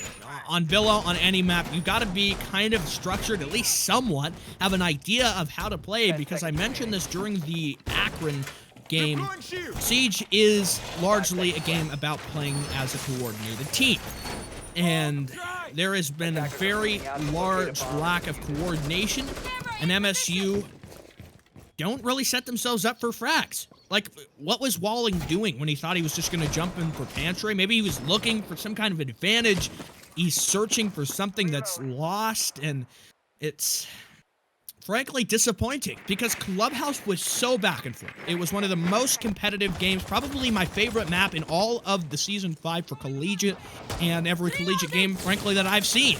And it's just, I'm expecting a lot more from them, and I think to hedge Michigan's entire map pick here on their defenses is frankly unfair to ask. Attackers have located a bomb. Well, they are trying their best here. They're really shifting up the way they took this attack last time. Rather than devoting all of that utility over to the planes and game side, they're just going to send it into Master. Walling will take down one, but the shotgun's going to body him, and Walling will now fall. But Drunken Cass is now stuck in Closet and has quite a lot of work to get out of here alive. Juan de Swan will take down Spin, but Polyblob will make the follow-up happen right away. So it's a 4 versus 3 with MSU on the back foot once again. I have no idea how that Closet push did not work out in their favor. It's that Drunken Cass is just refusing to die.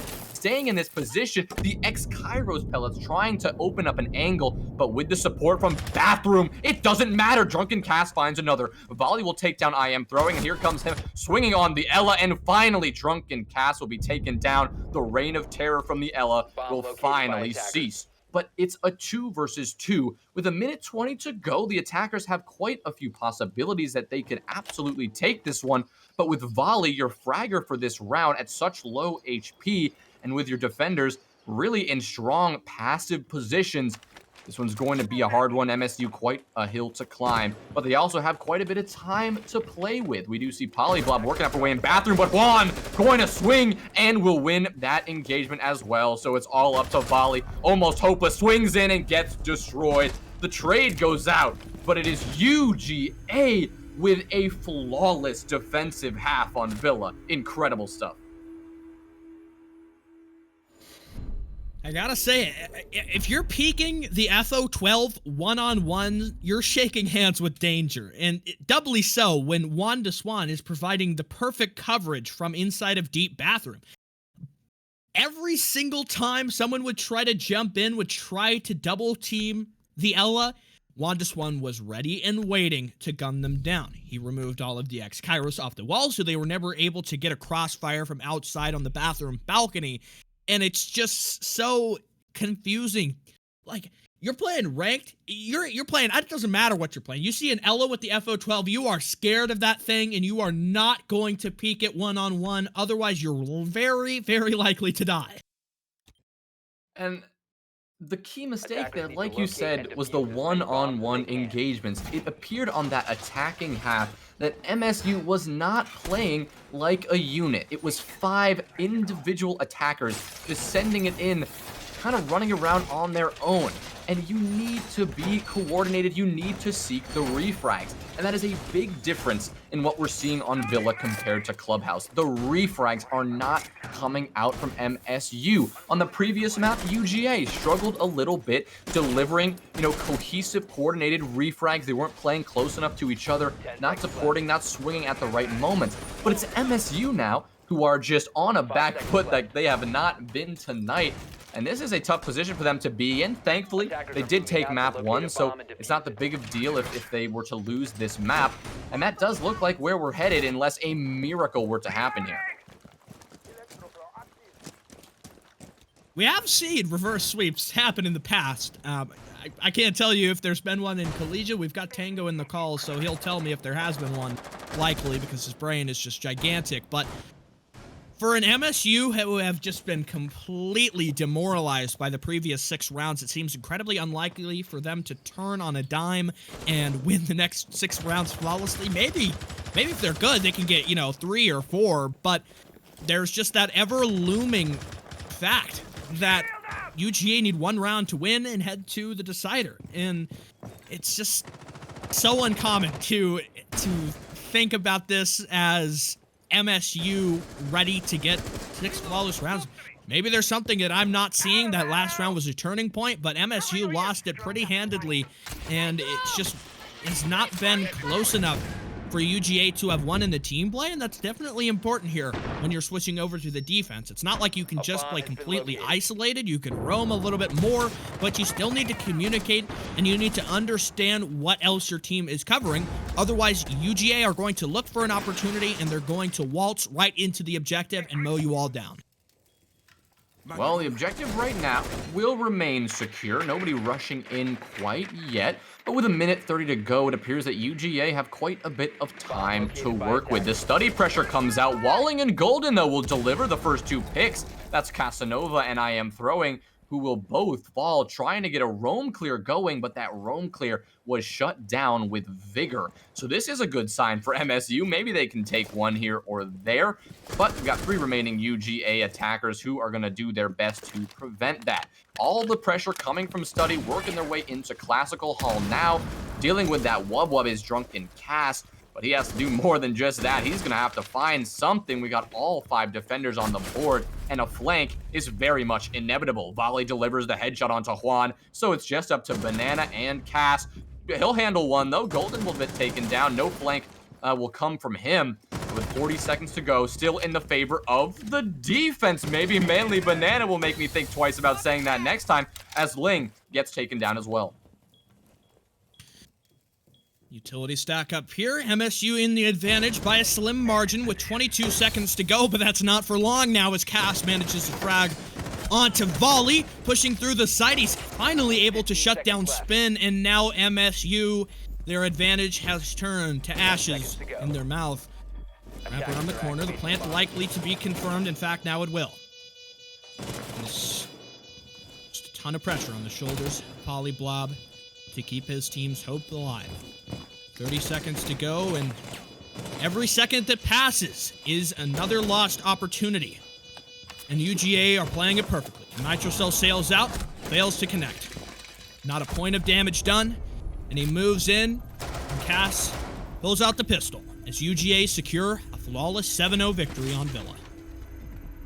7-0. You cannot even imagine a better response to losing a map that we expected them to win than a absolute dominating performance from Georgia there. It was Drunken Cass at the helm, but everyone on UGA showed up in a way that we did not see on Clubhouse. And in that round, I mean, there's so much you could read into that round, and really it emulates what we saw the entire time. MSU had some traction here or there. Every round was actually not too far off for them, but it was a couple of players from UGA who just said, "We don't care if you have the advantage. We are going to take it back from you." And that's exactly what we saw there. They were down 2 men in that push, a situation that would normally favor a defense, but UGA just clapped right back in a big, big way.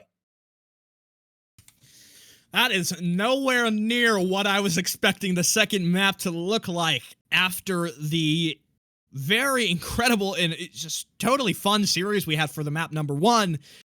We were heading into what was supposed to be MSU's home territory. It was their pick, the map that they prepped and they decided to bring for this best of 3 series in the playoffs, the semifinals. To pick a map that you don't feel comfortable on, there is no excuse. You're not saving strats. You're not doing anything. You are just not playing how you want to be.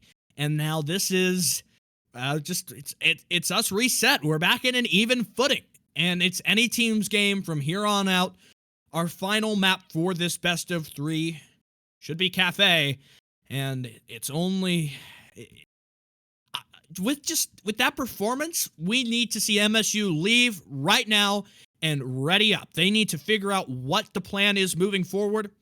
For that, before we find out who takes the lead and how the storyline ends, we're going to a short 5-minute break. Stick with us.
I'm on my own, broken alone. I feel the rain crashing down all around this empty town. I'm searching for the lost and found, but you don't care, you're unaware. Keep moving like the scars aren't even there. It's in the air like a blazing flare. Just stare 'cause the flames will burn us. I thought you were the one for me. That's why I gave you everything. Held you close by the stormy seas. Oh, you meant the world to me. I used to kiss your head when you cried for me. Hold your hand while the pain was over. Keep you warm by the roaring sea. You meant the world to me.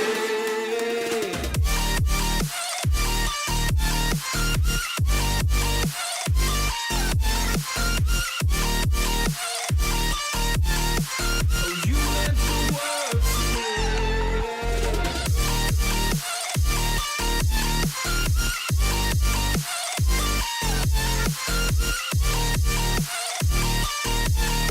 Oh, you meant the world to me. My darling dear, you're never here. When I'm in pain, you hide and disappear. Like shadows in the atmosphere, charting the stride. fear.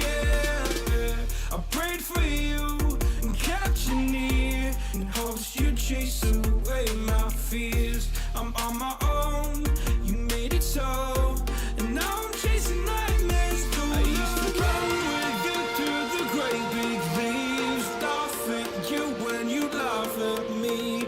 Hope for us because I believe the home was just you and me. I thought you were the one for me, that's why I gave you everything. Held you close by the stormy seas, oh you meant the world to me.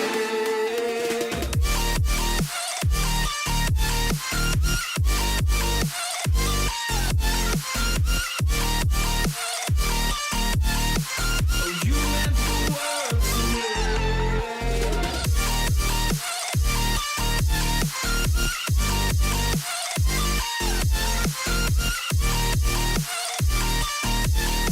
Oh, you meant the world to me. Oh, I'm gonna do this on my own. No point in blaming you, you did not know. Oh, I thought you were the one for me, that's why I gave you everything. Held you close by the stormy seas, oh you meant the world to me.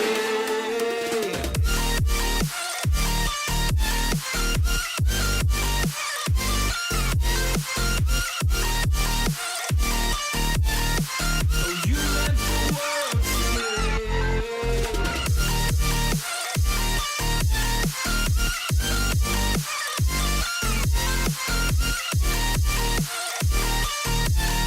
Oh, you meant the world to me. Oh, I'm gonna do this on my own. No point in blaming you, you did not know. Oh, I'm gonna do this on my own. No point in blaming you, you did not know. I thought you were the one for me, that's why I gave you everything. Held you close by the stormy seas, oh you meant the world to me. Ladies and gentlemen, welcome back. Thanks for sticking with us after that quick break. But if you're just tuning in, we have seen some ridiculous siege so far tonight between UGA and MSU. Our first map of Clubhouse went to overtime. It was back and forth the whole time, 8-6 in favor of MSU. But what we just witnessed was an assault on MSU at the hands of UGA. They came onto MSU's map pick of Villa just absolutely furious and 7-0'd them. Wow, just absolute wow. We are heading into our decider map, and that's Cafe, a situation we have been in so many times before with this Cafe decider. But Stick, my man, this one is going to be tight. Definitely so. We've seen the full variety. We've seen a incredibly long back and forth competitive map. And then we've seen the fury of Georgia, who blitzed their way through Villa, dropping no rounds, taking no prisoners, and taking a 7-0. They flawless. Villa is not a map you want to play Georgia on, especially after they slog through number one just to lose in OT. But Cafe, now this is the one where it really matters. You win this map, you are through to the grand finals. The operator bands now getting underway. Firstly, though, we've got the Ace and the Jackal removed. The Jackal is definitely the weirder of the two bands. You've got to note, Thatcher is on the board. Thatcher is on the board. Can't wait to see if he's any use on Cafe. I know he can be, but it's just so rare you actually get to see the SAS operator on the field. Our Malusi ban will be our first defensive ban. I'm interested if there's going to be a Wamaya ban. I love when there's a Wamaya ban because it shakes things up so much. But nope, we're going to stick with the default stuff. We're taking the Mira off the table. But that means that Valkyrie is still in play and Wamai is still in play. So we're certainly going to see those on the defensive side of things because we are on our decider map. UGA, because they took the round differential advantage, they got to pick the side and they chose defense here on Cafe. And just to remind you, the stakes of tonight, this is a semifinals. The winner will go ahead to face Akron in the grand finals, and they will guarantee themselves at least $750, a part of that prize pool. But it's $2,500 that are on the line. If you can win that grand finals, you'll be going home with more than just a bit of pocket change. So UGA looking to continue that momentum, continue that absolute domination we saw from them on the last map. And on the MSU side of things, they're going to need to Defenders, find protect your some bombs of from that being abused by aggression that they attackers. had on that first map, some of that coordination, some of that beautiful siege that we saw from them to emulate some of that success to make Cafe a bit closer than Villawar. Previous map left me with a lot of unanswered questions about the performance of Michigan State. I need to see a very confident attack. And that's exactly what we might just get with MSU beginning on the offensive. They've got to figure out what went wrong with that previous map. I don't know if it's a tilt factor after, taking your opponent's map pick. Maybe you got a little cocky and you were just assuming that heading into your own map pick it was done and dusted, but it certainly was not. In UGA, they came to play for the previous map, and I am imagining the same will be true for this one. Maybe an aggressive peek to come out from Wanda Swan. He sees the camera's broken. He punches the barricade, but nobody is waiting. He goes for the pre-fire. Nobody's there, and he will fall off. Perhaps Casanova will double up. He's hiding in the corner of the window. Could be waiting for a sound cue. Maybe he'll leap out onto the balcony to go for an aggressive jump out. That'd be quite the tempo starter here. Actually, you would just be punching a few holes into the stage wall, or the retainer, I suppose. The hatches opened up as MSU begin with their attacking plans. The window is prepped, broken now. Casanova looks. Nobody's on the rappel, though, so he puts the barricade back up without an opportunity to jump out and go for a starter frag. But the attacking pressure now mounting in the usual position on the top of Red Hatch and New Hatch. Soon to be pressuring down onto Piano. Actually, walling guard, you got to push up into Cigar, swinging onto Piano, looking towards stage, but won't find anyone there. It's just going to be the one player holding in Piano behind. Oh, no, there's actually two. We got Casanova on stage and Juan playing on the pixel angle. The Goyo shield will be his support. And with an ample utility, they're going to look to hold this as long as they can, but Casanova gets spotted out. 3 angles he has to deal with, and Polyblob with the blow, and another. That is a huge pick. No more pixel angle, says Poly. Juan getting taken out early. Drunken Cast with the follow-up, taking out Ling, but already it's a 3v4 in the favor of the attack, and with full control of Piano, this attacking pressure is surely going to get more intense, but I am throwing with the C4 from below, kicking off Cafe in a beautiful fashion. 3v3 with about a minute 10 to go, and Spin now trying to clear out Bathroom and work his way over to Whitehall. Pixel is clear. They'll remove the shield now as they begin to stack up inside Bathroom. Polyblob moving back. He wants to make sure that no one remaining from Georgia comes up on the flank. Nobody over there to worry about, though, as we see the full stack over towards the east side. Throwing gets another frag as he guns down Spin, and now the advantage moves into the favor of UGA. The attack will have to come soon. The prone angle held by Drunken Cast from Maestro's spot. He's got a bullet hole quite dirty, and the Goyo shield stands in the path. Golden will destroy it, setting it up, but that will impede them for some time. The plan seems to go in through a deep freezer. They're going to thermite open the bathroom wall, not something you see all the time in that deployment. It gets opened up. A gas canister toss. It'll actually detonate no matter the explosive hard-breaching gadget. The Goyo manages to dance around the gun sights at Golden and live for just a few seconds longer. Now baiting downstairs, not putting himself in danger. Leaping over the rotate. The smoke is spotted out. Gunned down by Golden. They'll need to get the plant down, but Drunken Cast with the evil eye gets the final kill as UGA come to victory on round number 1. That is a brutal way to die in those closing seconds, unfortunately for Polyblob. The Maestro Cam finishing him off. But a great defense to start us out from UGA. Not afraid to just continue that momentum from Villa and come out with a vengeance. Drunken Cast with a brilliant C4, a kill from below, really changed the pace of that round. It was looking like the attackers had so much force coming in from Piano, almost completely unimpeded after those beautiful kills from the Thermite. But that C4 from below, in combination with a great shot from Manly Banana, delayed that push and forced them to take their time a bit more. Getting into Defenders, Whitehall and protect your Freezer bombs was a from bit being more of a used by challenge attackers. than MSU would have liked.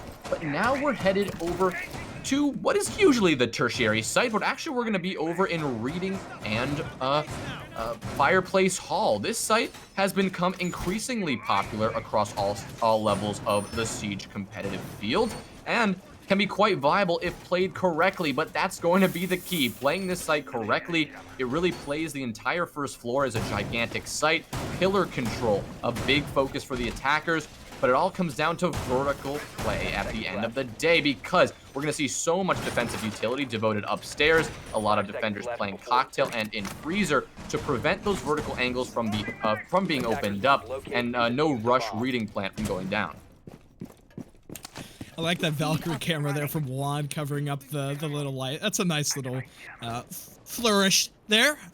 Juan, maybe we'll go for another aggressive peek. He doesn't have quite the weapon that you would want to go for such a long-range fight. The MPX, traditionally considered quite the pea shooter. It can fail you in some moments. Maybe when you're up close and personal, though, as Juan often gets, it will serve you right. But the vertical extension will be the large focus here from UGA. MSU choosing likely to confront it head-on rather than attempting some form of bypass. The hatch already damaged is a subject of concern. No pre-placed nitro. Quite possibly a Valkyrie camera tossed out from the hatch. We didn't get to catch that, though. So maybe there's a constant source of intel up here. No matter, because MSU choose to drop down immediately, wasting no time as they begin to push up. The first Black Eye camera taken out now in the vertical angle. The Jaeger spotted, but he gets the kill onto the Zofia. I am throwing. What an angle as he gets the opening pick for round 2.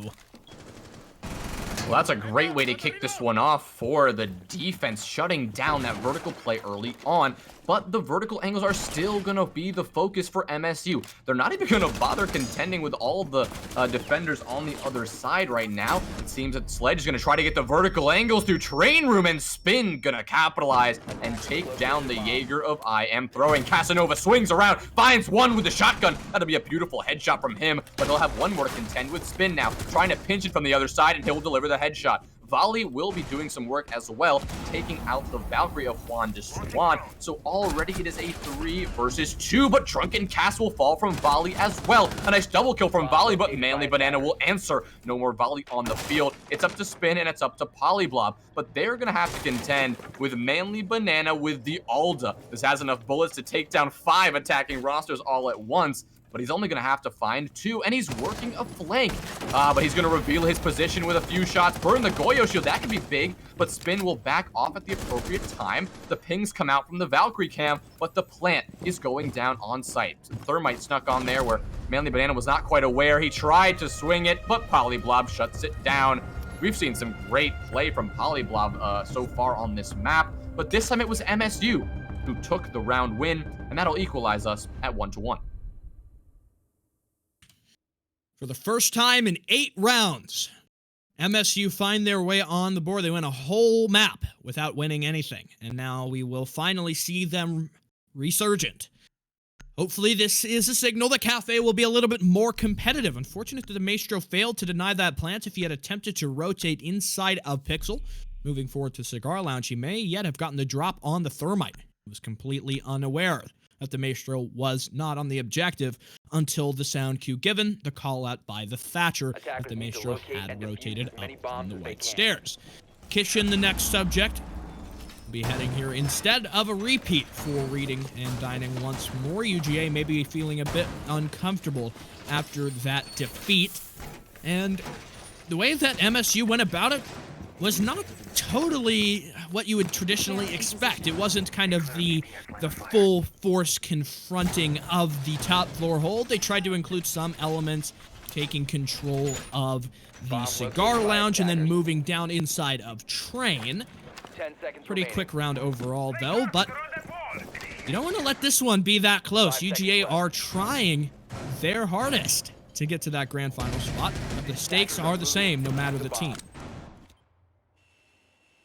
But now we're heading over to kitchen, site number 3 for the UGA defense, and it appears that Juan is getting aggressive once again, get a little bit of pre-fire going, but that'll just mainly be used to make the attackers a bit worried of some roamers, and they'll have to clear it out. Usually, as an attack, you work a top-down clear, not only to clear those roamers out first, but then immediately to follow up by establishing those vertical angles onto kitchen, onto prep. You can really look at the entire site from above, and using that breaching hammer from sledge, you can Swiss cheese the ceiling and make the defenders scramble around. But right now, it appears that we're getting more of a linear play from Ling. He's already worked his way up into bakery and is challenging on prep. But Casanova with the shotgun, going to be quite the player to contend with on that angle. Couple shots coming out onto the mining room, but neither will connect for now. With a minute burned in this round, though, we can pretty much get a good idea of what this attack is going to come from, and it's just all coming onto site. The wall gets open and Casanova gets destroyed. The C4 toss was not the play there, as Ling played so aggressively on the breach. So this attack is just a bakery force, and this one looking like it could indeed happen very aggressively in just a moment. SMG-11 destroying a drone deeper inside the objective. The last thing you want here is MSU backing up their execute with intel. It's got the vigil as well, so that's one factor to concern here. Unfortunately, a bit of a desync going on. The vigil could jump out and go aggressive here. The gun barrel is spotted, manages to escape without taking any damage. The pre-fire comes out. Cass manages to fell. Spin, though, quickly shut down. Belly in reciprocity, or rather, oh, I totally just, was that volley? Volley in reciprocity. Now is 3v3. Throwing, taking a bit of fire, but Golden as well. A long angle held from inside a freezer. Thermite struggling to connect that shot. And MSU moving a little bit more slowly here. The execute has got to come eventually. Going prone now. Cass searching for the head. Polyblue. Just inside of Wedding, creeps around the corner, the shot's connected, a bit of damage done, but more and more pre-fire, and now Polyblob gives it up. Now this push seems like it's just a bakery take here, but it's a 3v3. The smokes can still delay, but I Am Throwing does get taken down. But Polyblob will get traded out right away. Manly Banana delivers the headshot. Volley secures the double kill on a Drunken Cass, and that's answered right away by Manly Banana again. The SMG-11 proving quite effective. We're essentially in a 1v1 situation, but now Golden has a responsibility still to push up on this site, find the diffuser, and try to find Manly Banana. He'll go for the plant with 10 seconds left, but Manly's working that flank. He'll go for those shots, but he'll back off. Golden had forced to get off the plant. He's in a tough spot. He's nowhere he can really plant to be fully safe, but he'll try one last time. He has to stick it. Here comes Manly Banana. Should be a winnable position for him, and there he goes. He'll deliver the final blow, and UGA will take their second defensive round win and will take us to 2-1 after round 3.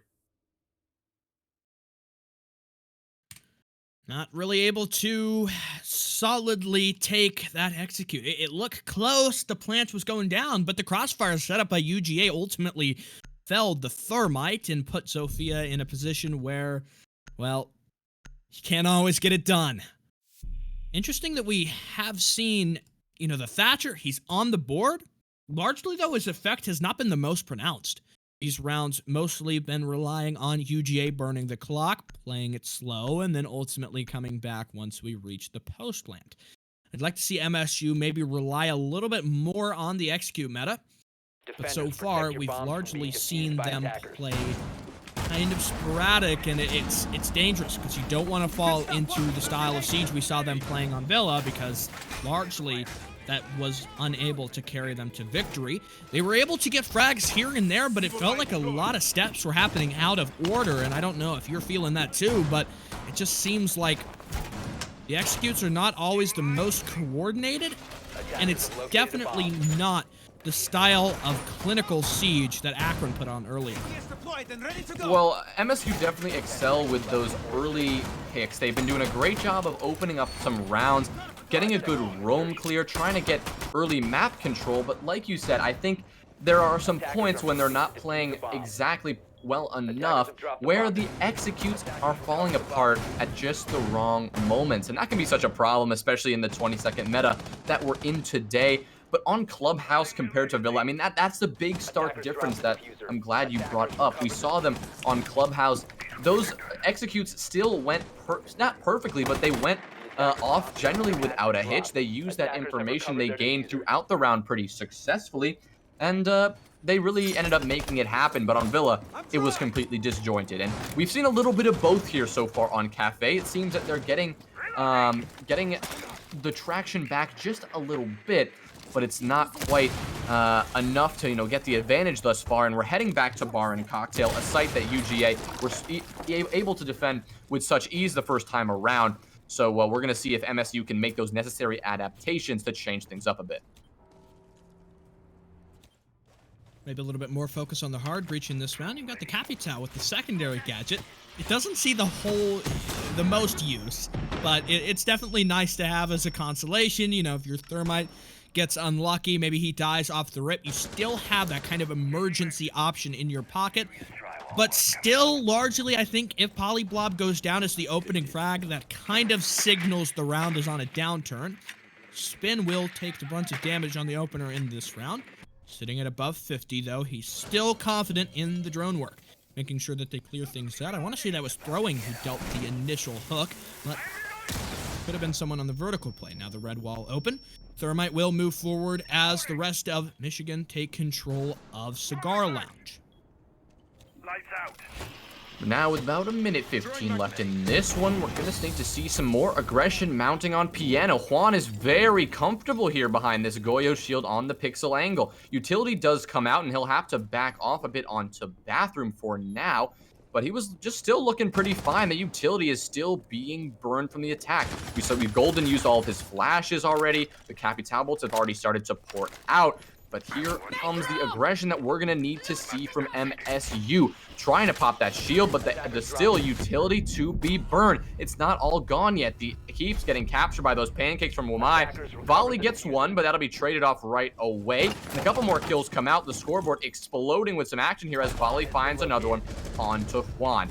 So we're down to a 4 versus 3. No, wait, 1 versus 4. I'm sorry, as Volley and Ling just deliver it and clamp down, and Volley with the follow-up onto Cass. And what a dominant round from Volley on the Thatcher. Just absolutely fragging out of his mind and giving MSU a victory that really they need to keep this momentum going that they've seemed to have on Cafe. That was a huge need for them. Now they've managed to even it out, and I'm hoping that we can return to the levels of competition we witnessed back on Clubhouse. So far, the scoreline has told a similar story, but the rounds have been largely one-sided. Hopefully that'll change now. We're back to Bar again. UGA get to maybe change things up with the lessons they just learned and were so brutally taught by Michigan. They've got the Pulse now in place of the Smoke, so less utility to stall out the attack and more to get some info, as well as possibly a little cheeky early frag with a Nitro. Hoping to see this round really be MSU coming into full form, because that's what we've been largely missing. Villa left a big gap in terms of the confident attacks for me, and I think MSU can hopefully deliver that. Another thing to look at here is the endurance factor. If you're a newer team, maybe you don't have the most experience playing in Collegiate, when these series go long, that can start to wear on you, especially coming off of Villa. Clubhouse was already a long map, and for MSU, losing 0-7 on Villa, it's gotta hurt. Well, definitely painful, but we've already seen them answer back just a little bit. This one, looking at my notes here, it's looking a lot like Clubhouse did. We're back and forth. It was UGA, MSU, UGA, and then MSU again. We're back and forth here on this first half, and there's no reason that back and forth nature of this map is not going to continue to unfold into this one. Neither team have, taken a round with absolute decisiveness quite yet. It's really seemed that they've come down to the wire each time. I really think this could take us all the way to round 15 if this pattern continues. But right now, both teams doing their best here to try to prevent that. Like you said, it can get quite draining to be on your final map and head all the way to round 15, that can be quite a pain. But it's Ling right now, challenging up onto Cigar. He'll have to deal with one, and that's going to be Manly Banana with the SMG-11. The drones come out, the mute jammers will be stopping them in their path. He'll swing, but he'll miss the few shots. Oh, but he's getting taken down. I don't even know how the angle happened. Probably a wall bang there from that Cigar booth. That's a really good awareness from Ling to take down Banana there. And that's going to be an unfortunate move from him.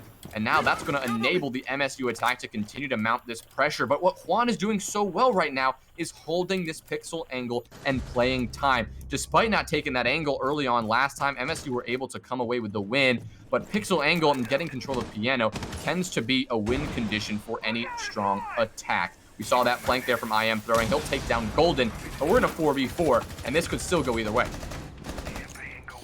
Ling getting a bit of momentum going now as he finds the second frag, finishing off Juan de Swan. Gotta be careful with that frag grenade spin. You don't want to get caught up between your teammate. That could be a nice freebie and a shot for UGA to fight back in the round. Sophia charging on in. This may be a plant attempt here from MSU. Volley cuts down throwing, and now the defenders fall further. We'll see a trade back and forth. The Maestro manages to gun down the Thatcher. That's another set of frags. A Nitrocell tossed up. That's not the planter, though. And Polyblob should be successful with 45 seconds to go. Now the post plant begins. Near perfect timing here as Casanova rotates back up. But Sophia Ling jumping through the bathroom. It's a 4K for him on the round. MSU take a very confident assault. Brilliant push from MSU, and I love what we're seeing from Volley and Walling right now. They have hit a level that they, I guess, really needed to hit for MSU. They're really coming into their own skin, and it's working so beautifully for them. I mean, we saw brilliant push from both the Zofia and Thatcher on back-to-back bar rounds. But now UGA looks like they're a little bit on the back foot. They're going to be heading back to Reading Room. They were unable to defend this site properly the first time, with MSU taking that as well. So if the pattern continues, maybe MSU have their own chance at having this round for their own as well. But we are going to see once again how this vertical take looks. Last time we were here, it really seemed that UGA had the advantage going into those last 30 seconds. The upstairs control never fell from UGA until those last possible moments. MSU not doing quite an efficient enough job at getting upstairs control. But I gotta say, it did not seem to matter because, after all, they were able to take the round win. So the big things to keep an eye on for this one is how much that roam is going to come into play. Not only the extended hold on the top floor, but from the vigil that we're seeing right here. Attackers must locate and defuse Last time we went here, it seemed like UGA really struggled keeping the site hold in check. So now they're going to choose to try and put a little bit more pressure on the vertical hold. This is normally what we would expect. They've got that same Goyo shield that we saw the Maestro try to detonate when he was in that 1v2 clutch and ultimately revealed his position. It's back in action for a second round here. MSU going to try to go for a pretty similar clear. Drop down the hatch, drone things out, make sure that everything is clear. It's what we've come to expect, and it's very normal. Nothing too far out of whack. Casanova is going to set up some vertical holes. It might be a little bit late. You want to run back quickly now before the attackers realize that there's a fish in the pond and they've got the perfect bait to take him out. We'll see Walling maybe ready to find a couple more impact picks. Looks like they've thrown out Cigar Lounge for now, and they understand that it's close to clear. The vertical holes, though, we saw how effective IM throwing was way back in round number 2, hitting a perfect crack shot through the floor into Golden. You don't want to let that happen again, especially when Golden, who was so strong in his performance on Clubhouse, has been largely quiet for this third decider map. Well, IM throwing now, like you said, player to keep an eye on, but he's just running around below as Manly Banana and Cass are still upstairs. Casanova swinging this once again. This has worked out for him well before, but not this time as Golden will cut him down. That's going to be a problem because Casanova was a big part of this hold upstairs, and as a result, we do see the defenders now pulling back and falling off back to site. That's going to give the attackers upstairs control with 1:15 to go. that's generally a pretty good place to be. The vertical play is going to start coming out. We're going to see some frags thrown down, but we're going to have to keep an eye on Juan, who's over in red hall, wondering exactly if he should start to work a flank up red. But the attackers now collapsing down all over the top floor. There's pretty much no chance for a flank here, supported by the joining of CollegiateR6 at the moment. But I'm surprised we're not seeing that much vertical play from Spin. He's really just focusing on his fragging role as a sledge and not really doing that much soft destruction. A bit surprising, but not the end of the world there, as Golden will find one onto Juan. That's a double kill for him. Manly Banana now having finally to contend with these vertical angles. But it could go either way here. Spin will find another. Manly Banana will be taken down. C4 unsuccessful for Cass. And it's a 2v5 in the favor of MSU with 20 seconds to go. Cass trying to play his life as I am throwing, gets a great flank off onto Spin, but he'll be cut down as well by Volley. Here comes one from Cass, he'll find Golden, but the plant goes down and it's a retake in a 1 versus 3. A nearly impossible situation for him. He's gonna try to go upstairs, get some vertical play. This could work onto Polyblob, and maybe another, but Walling shuts that right down, delivers Cass to the grave. And that's going to be MSU going on a tear these last few rounds and going up 4-2 as we switch sides for round number 7. This is a nice change to see from them. MSU with a 3-round streak and 2 incredibly confident ones at that, attacking both the bar and reading. Now we get to see, finally, their defense. We didn't really get too much of an opportunity to read into the strats they tried to build on Villa, simply because they only played 1 round of defense in MSU, and it definitely left us a bit wanting. But now, we're sitting at a much closer game, and there's definitely some room here for MSU to grow. But UGA, they've got to fight back. This is not the most favorable position. It's definitely workable, though. I think Georgia, they've still got gas in the tank. They still want to close this out and send themselves to the grand finals. The site setup from MSU, this is looking pretty similar to what we saw from UGA, so hopefully they've got the correct strategies in order to counter this. Doesn't require too much to read into. They're bringing the Thatcher, and that might be something that could be good for them, or it could be bad. Volley just reinforced the rotate, so I guess MSU trying to go a different way with their strats. That's, I guess, just a bland waste of utility, at the very least, from Walling, who now sits with 1 less impact. Punch in the window, maybe he's going to go for an aggressive peek, but it seems it's more of a bait. Goes over to the stage window.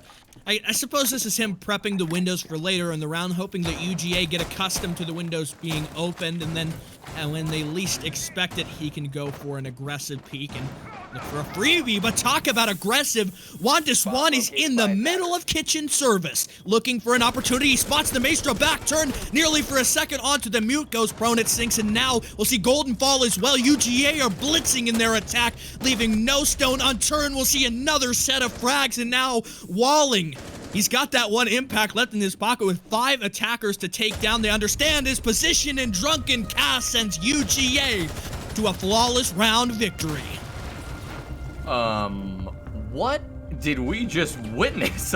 I mean, wow. That was shocking, to say the least. Here I was thinking, okay, UGA are gonna try to clap back. We know what they play like when they're furious, and well, I think we just saw a perfect example of that. That was a perfectly coordinated rush. Juan getting in there first, supported by the rest of his boys.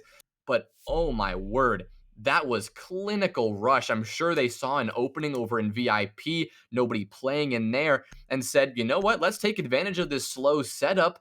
Let's just send it in, and that they did, and oh my, it worked. Did it ever. But wow, that is a way to send a message if I've ever seen one. Now MSU probably reeling from that one a bit, and maybe they'll shift around to be on the back foot, a position that UGA really want MSU to be in. We saw how MSU struggled when UGA was on a tear. So that is exactly how they're going to keep carrying this one out. They're going to have to keep coming out angry, coming out with absolute fervor, because, well, that worked in a decisive manner on that first defense. Fortunately for UGA, that's kind of a one trick. You're not going to get away with consistently rushing like that, but it gives them a huge opportunity.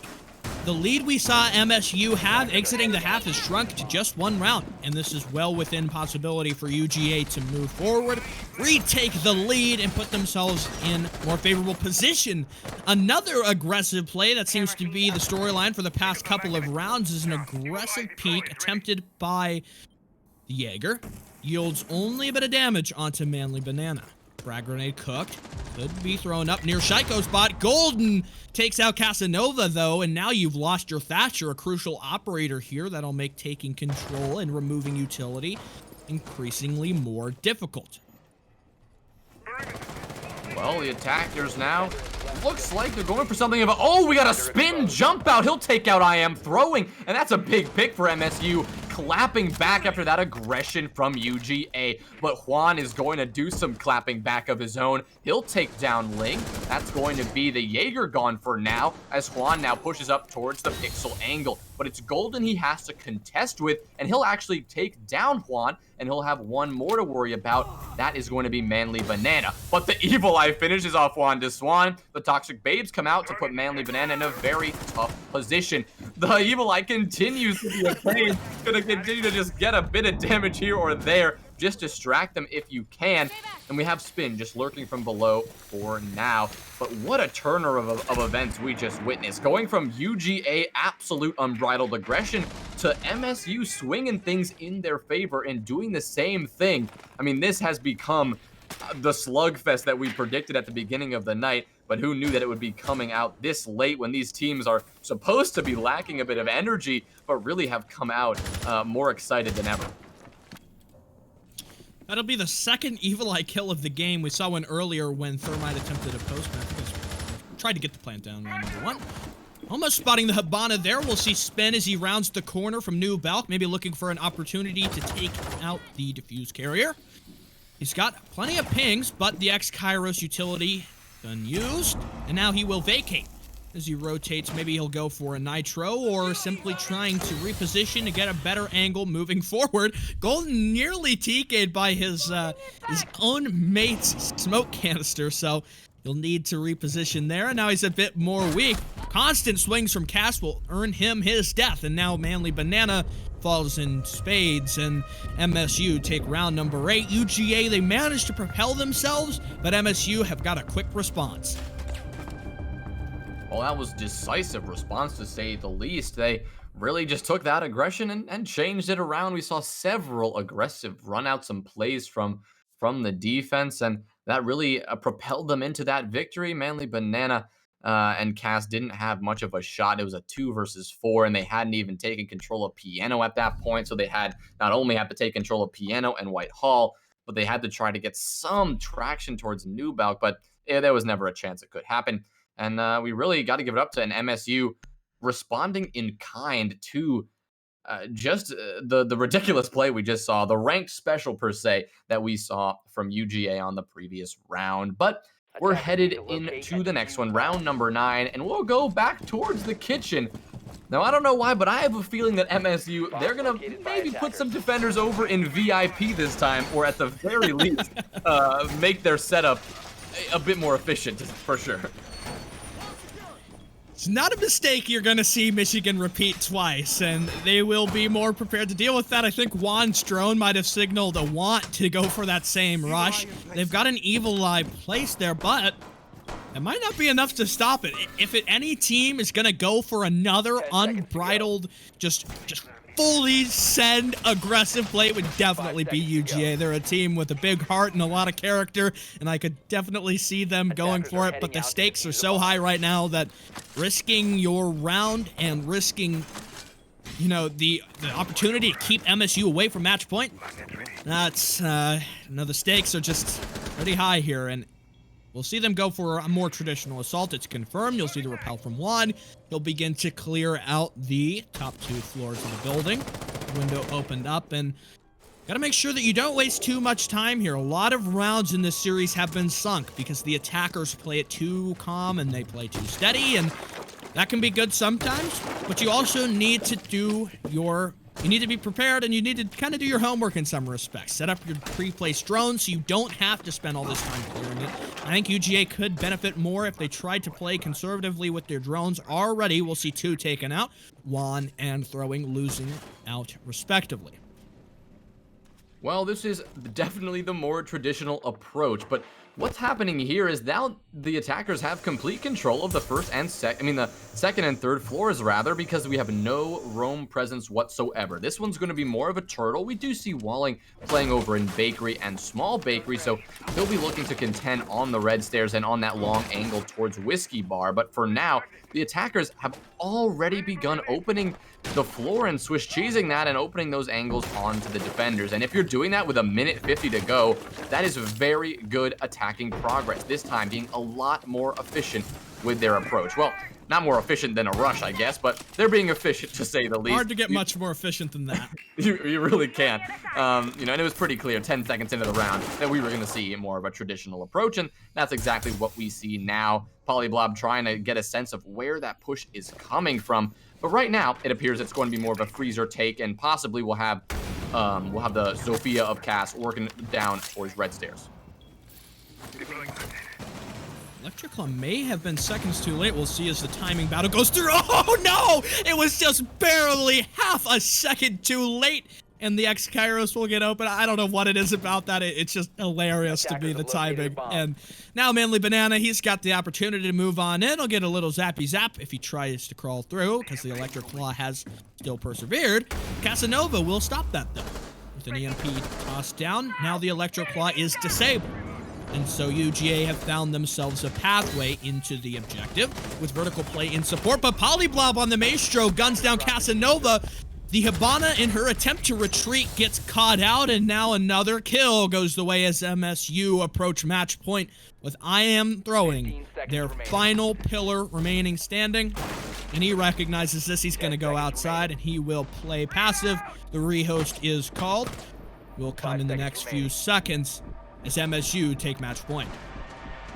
Well, I gotta say, not surprised at all that we're coming to a quote-unquote sound bug rehost, but it is absolutely within the right of both teams to do exactly that. But regardless of the rehost, that will be a round win for MSU, so it will be match point, a 6-3 scoreline, and UGA are going to need to get quite a few in a row if they're going to want to take this one to OT. We've seen some really good play from MSU, and despite that aggression from UGA that they're trying to tease here or there, it's MSU who are prevailing.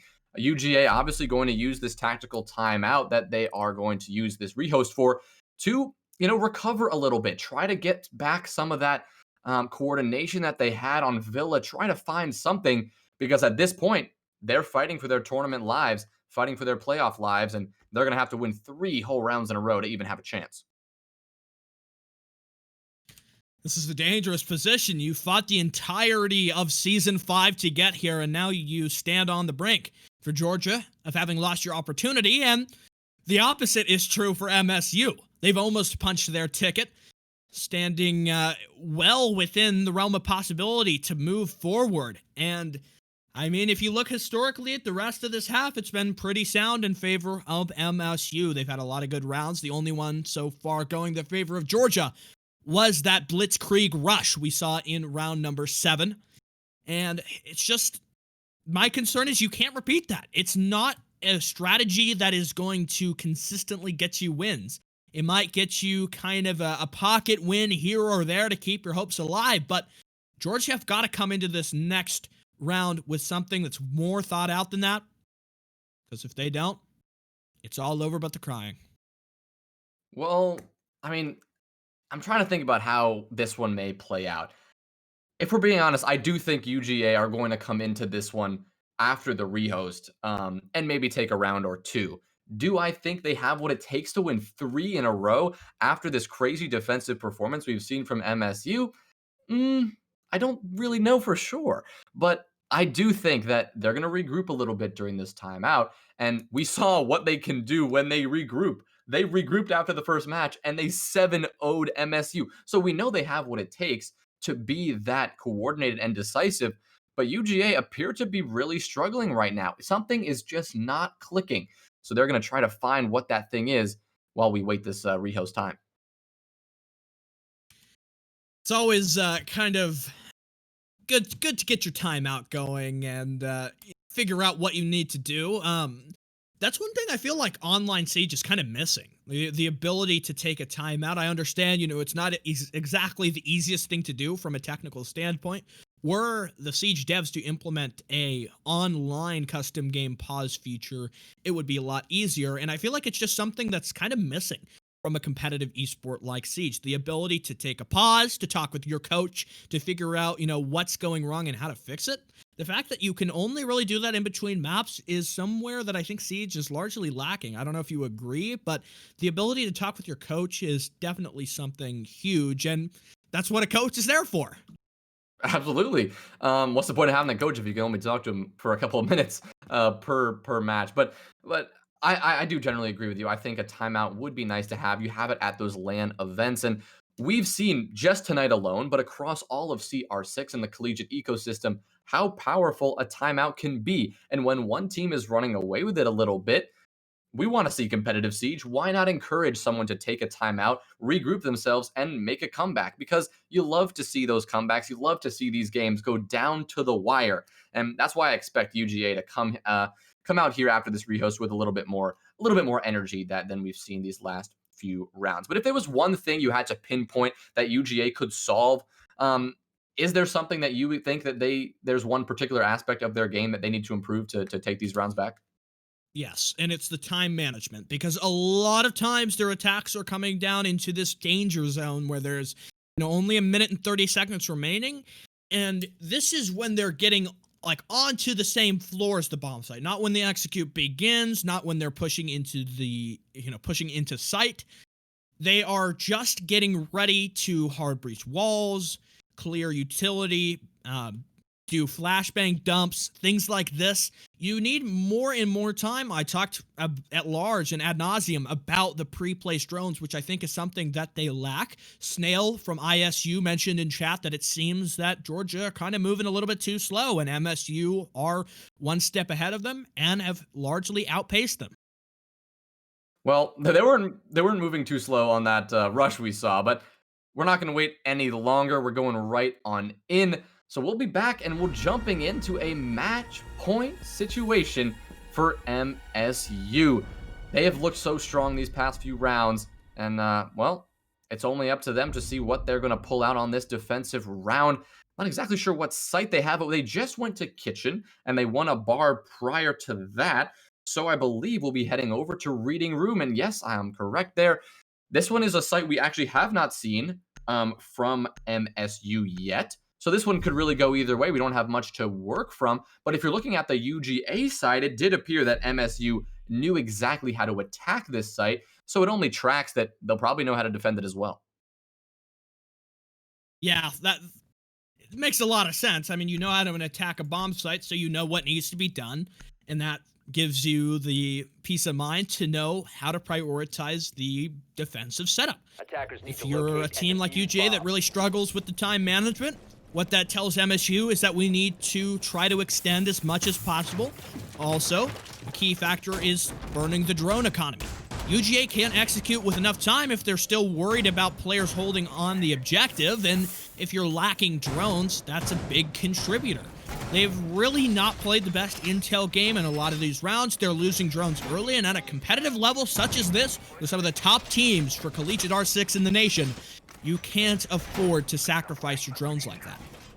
10 seconds remaining. Well, we're going to see a very drone denial heavy presence from MSU. We see the Mozzie and the Mute, the kings of the information denial meta. Although we've sort of shifted out of that meta, they are still very, very useful. And like you said, if UGA are struggling with their drone work just a little bit, those operators can be so oppressive and can do exactly what OSU need them to do. We will see those pests go on in those usual locations on that door facing the AC bow. But right now, it appears that UGA just going for that top-down clear because they need to get control of those vertical angles. Actually, Juan's going to get quite a few shots onto Polyblob on the castle, who is busy making a couple of rotate holes, but it's actually Juan who comes out of that engagement behind. He's going to be down about 15 HP, and for your number one fragger to be down to 15. Oh, no. That is not what you need to happen. Oh my god, he gets taken down from the pixel angle from the Wamai. And now it is I Am Throwing who's trying to get this dump of utility, but this one already looking like it's going in MSU's favor. Yeah, luckily they'll find the refrag. Now Walling goes down, so you've at least managed to recoup some of the losses here with one of your key fraggers and one of your key vertical players. If Juan tries to sledge some things open inside a cocktail, he could meet an early demise after a Grizzly Nitro Cell is tossed up by MSU, but Volley comes up huge for Michigan with a double kill, denying both. Throwing in Casanova, now the push is stalled out. 1 minute and 30 seconds, this is that time management element. Juan rotates in from new balcony, he's looking for this kill onto Golden, but if he's got the intel first, Golden, Jaeger, should have the drop. He peeks up and he guns down Juan. Now a 2v4 as MSU approaching the grand finals. Still possible here with Cass and Banana on full HP. Well, they're going to have to do quite a bit of work here. They're going to have to find 4, and that is a lot easier said than done. You do have the soft destruction of the skeleton key to your advantage, but that's not going to be enough to get you free kills. They're going to have to actually shoot the MSU defenders before they shoot you. That's how Siege works, but that is how this round has unfolded in their favor. We still see him trying to find those skeleton key angles, but right now, Manly Banana on that drone trying to suss out any positions. But MSU are playing so patient right now. They're not taking fights they don't need to take, and that's working in their favor. If they just hold their positions, they've booked a ticket to the grand finals, and it's 30 seconds to go. Volley from Mining, he'll find one on to Manly Banana. Drunken Cast goes for the refrag, he will get it. That's a double kill for him, but he's got many to find. Spin with the shotgun, he will deliver the final blow, and MSU, they win the round and win the match, and they have earned their ticket to the grand finals against Akron. What an impressive series from MSU. Such a close match on Clubhouse. They go to Villa and they get absolutely trounced by a resurgent Georgia who look primed and ready to fight their way back into this series. Cafe just doesn't go Georgia's way, though. And as you mentioned, now Michigan secure their spot, and yeah, I don't know anymore. I don't know. I mean, what a roller coaster of a night. I mean, it's so impressive that MSU were able to bounce back after a 7-0. That takes a lot of maturity. That takes a lot of skill. You have to know what you're doing. And well, they recovered in kind and in a beautiful, beautiful way. They came and they took the fight to UGA. UGA was on the back foot that entire cafe map. While they had a couple of rounds here, they had a good, aggression on that rush, and we love to see it. But it was MSU at the end of the day who just proved that they were the better team tonight. We do have our interviewee for the second semifinals with one of the players who will meet Akron in the grand finals for CR6 in Season 5. Polyblob, congratulations on your team's victory. It was a long and drawn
A barn burner of a matchup, and one that was, like Really. I said, a roller coaster the entire night. I mean, Sticula, is there anything last you wanna talk about that we saw there?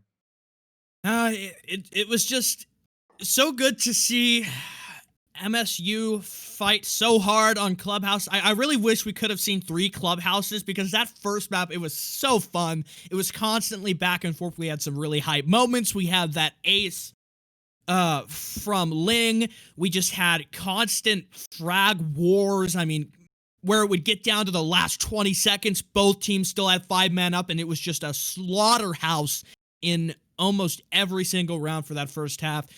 I'm really looking forward to the grand finals. We don't have a solid date or any info on that yet, so keep an eye out inside of CR6 on all social medias, as well as in the Discord for once we announce that, because you do not want to miss it. Michigan State versus Akron is going to be a hell of a game, and I can't wait to see it. But that being said, that's all from us tonight, Jay-Z. It's been a long night of Siege for me. 2 full best of 3s with a lot of fun action, confirming our 2 grand finalists. But that's about all from us. I've been Sticula, joined by my co-caster, Jay-Z, as well as our Henry and our wonderful league director, producer, Tango Mango Down. Thank you to everyone who showed up, and I wish you a good rest of your night.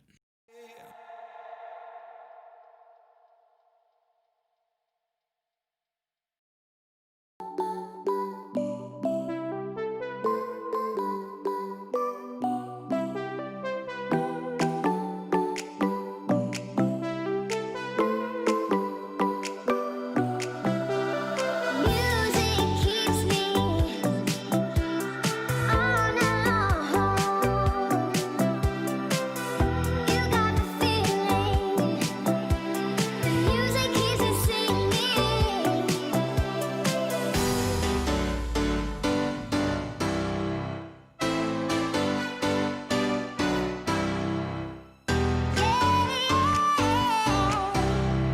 Music keeps me dancing.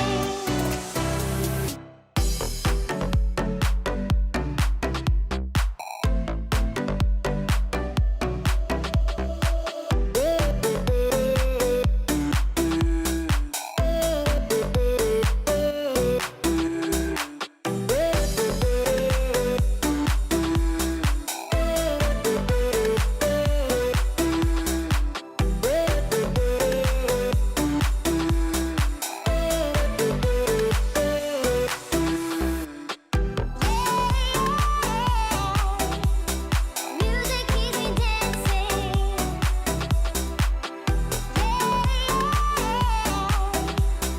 Music keeps me dancing.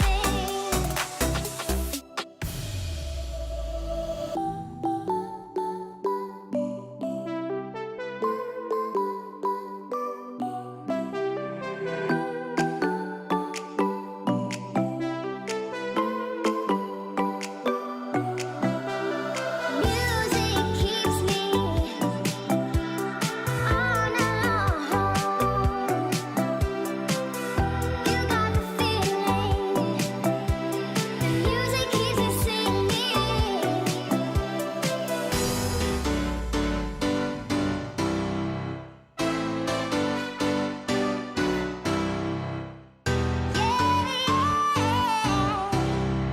Music keeps me dancing.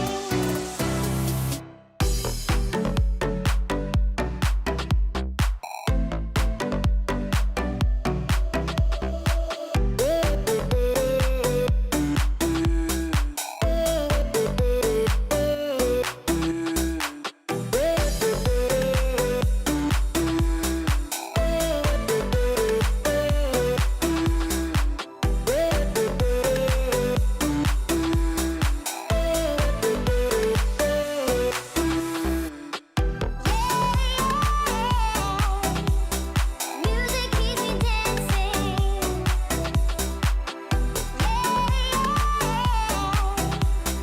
Music keeps me dancing.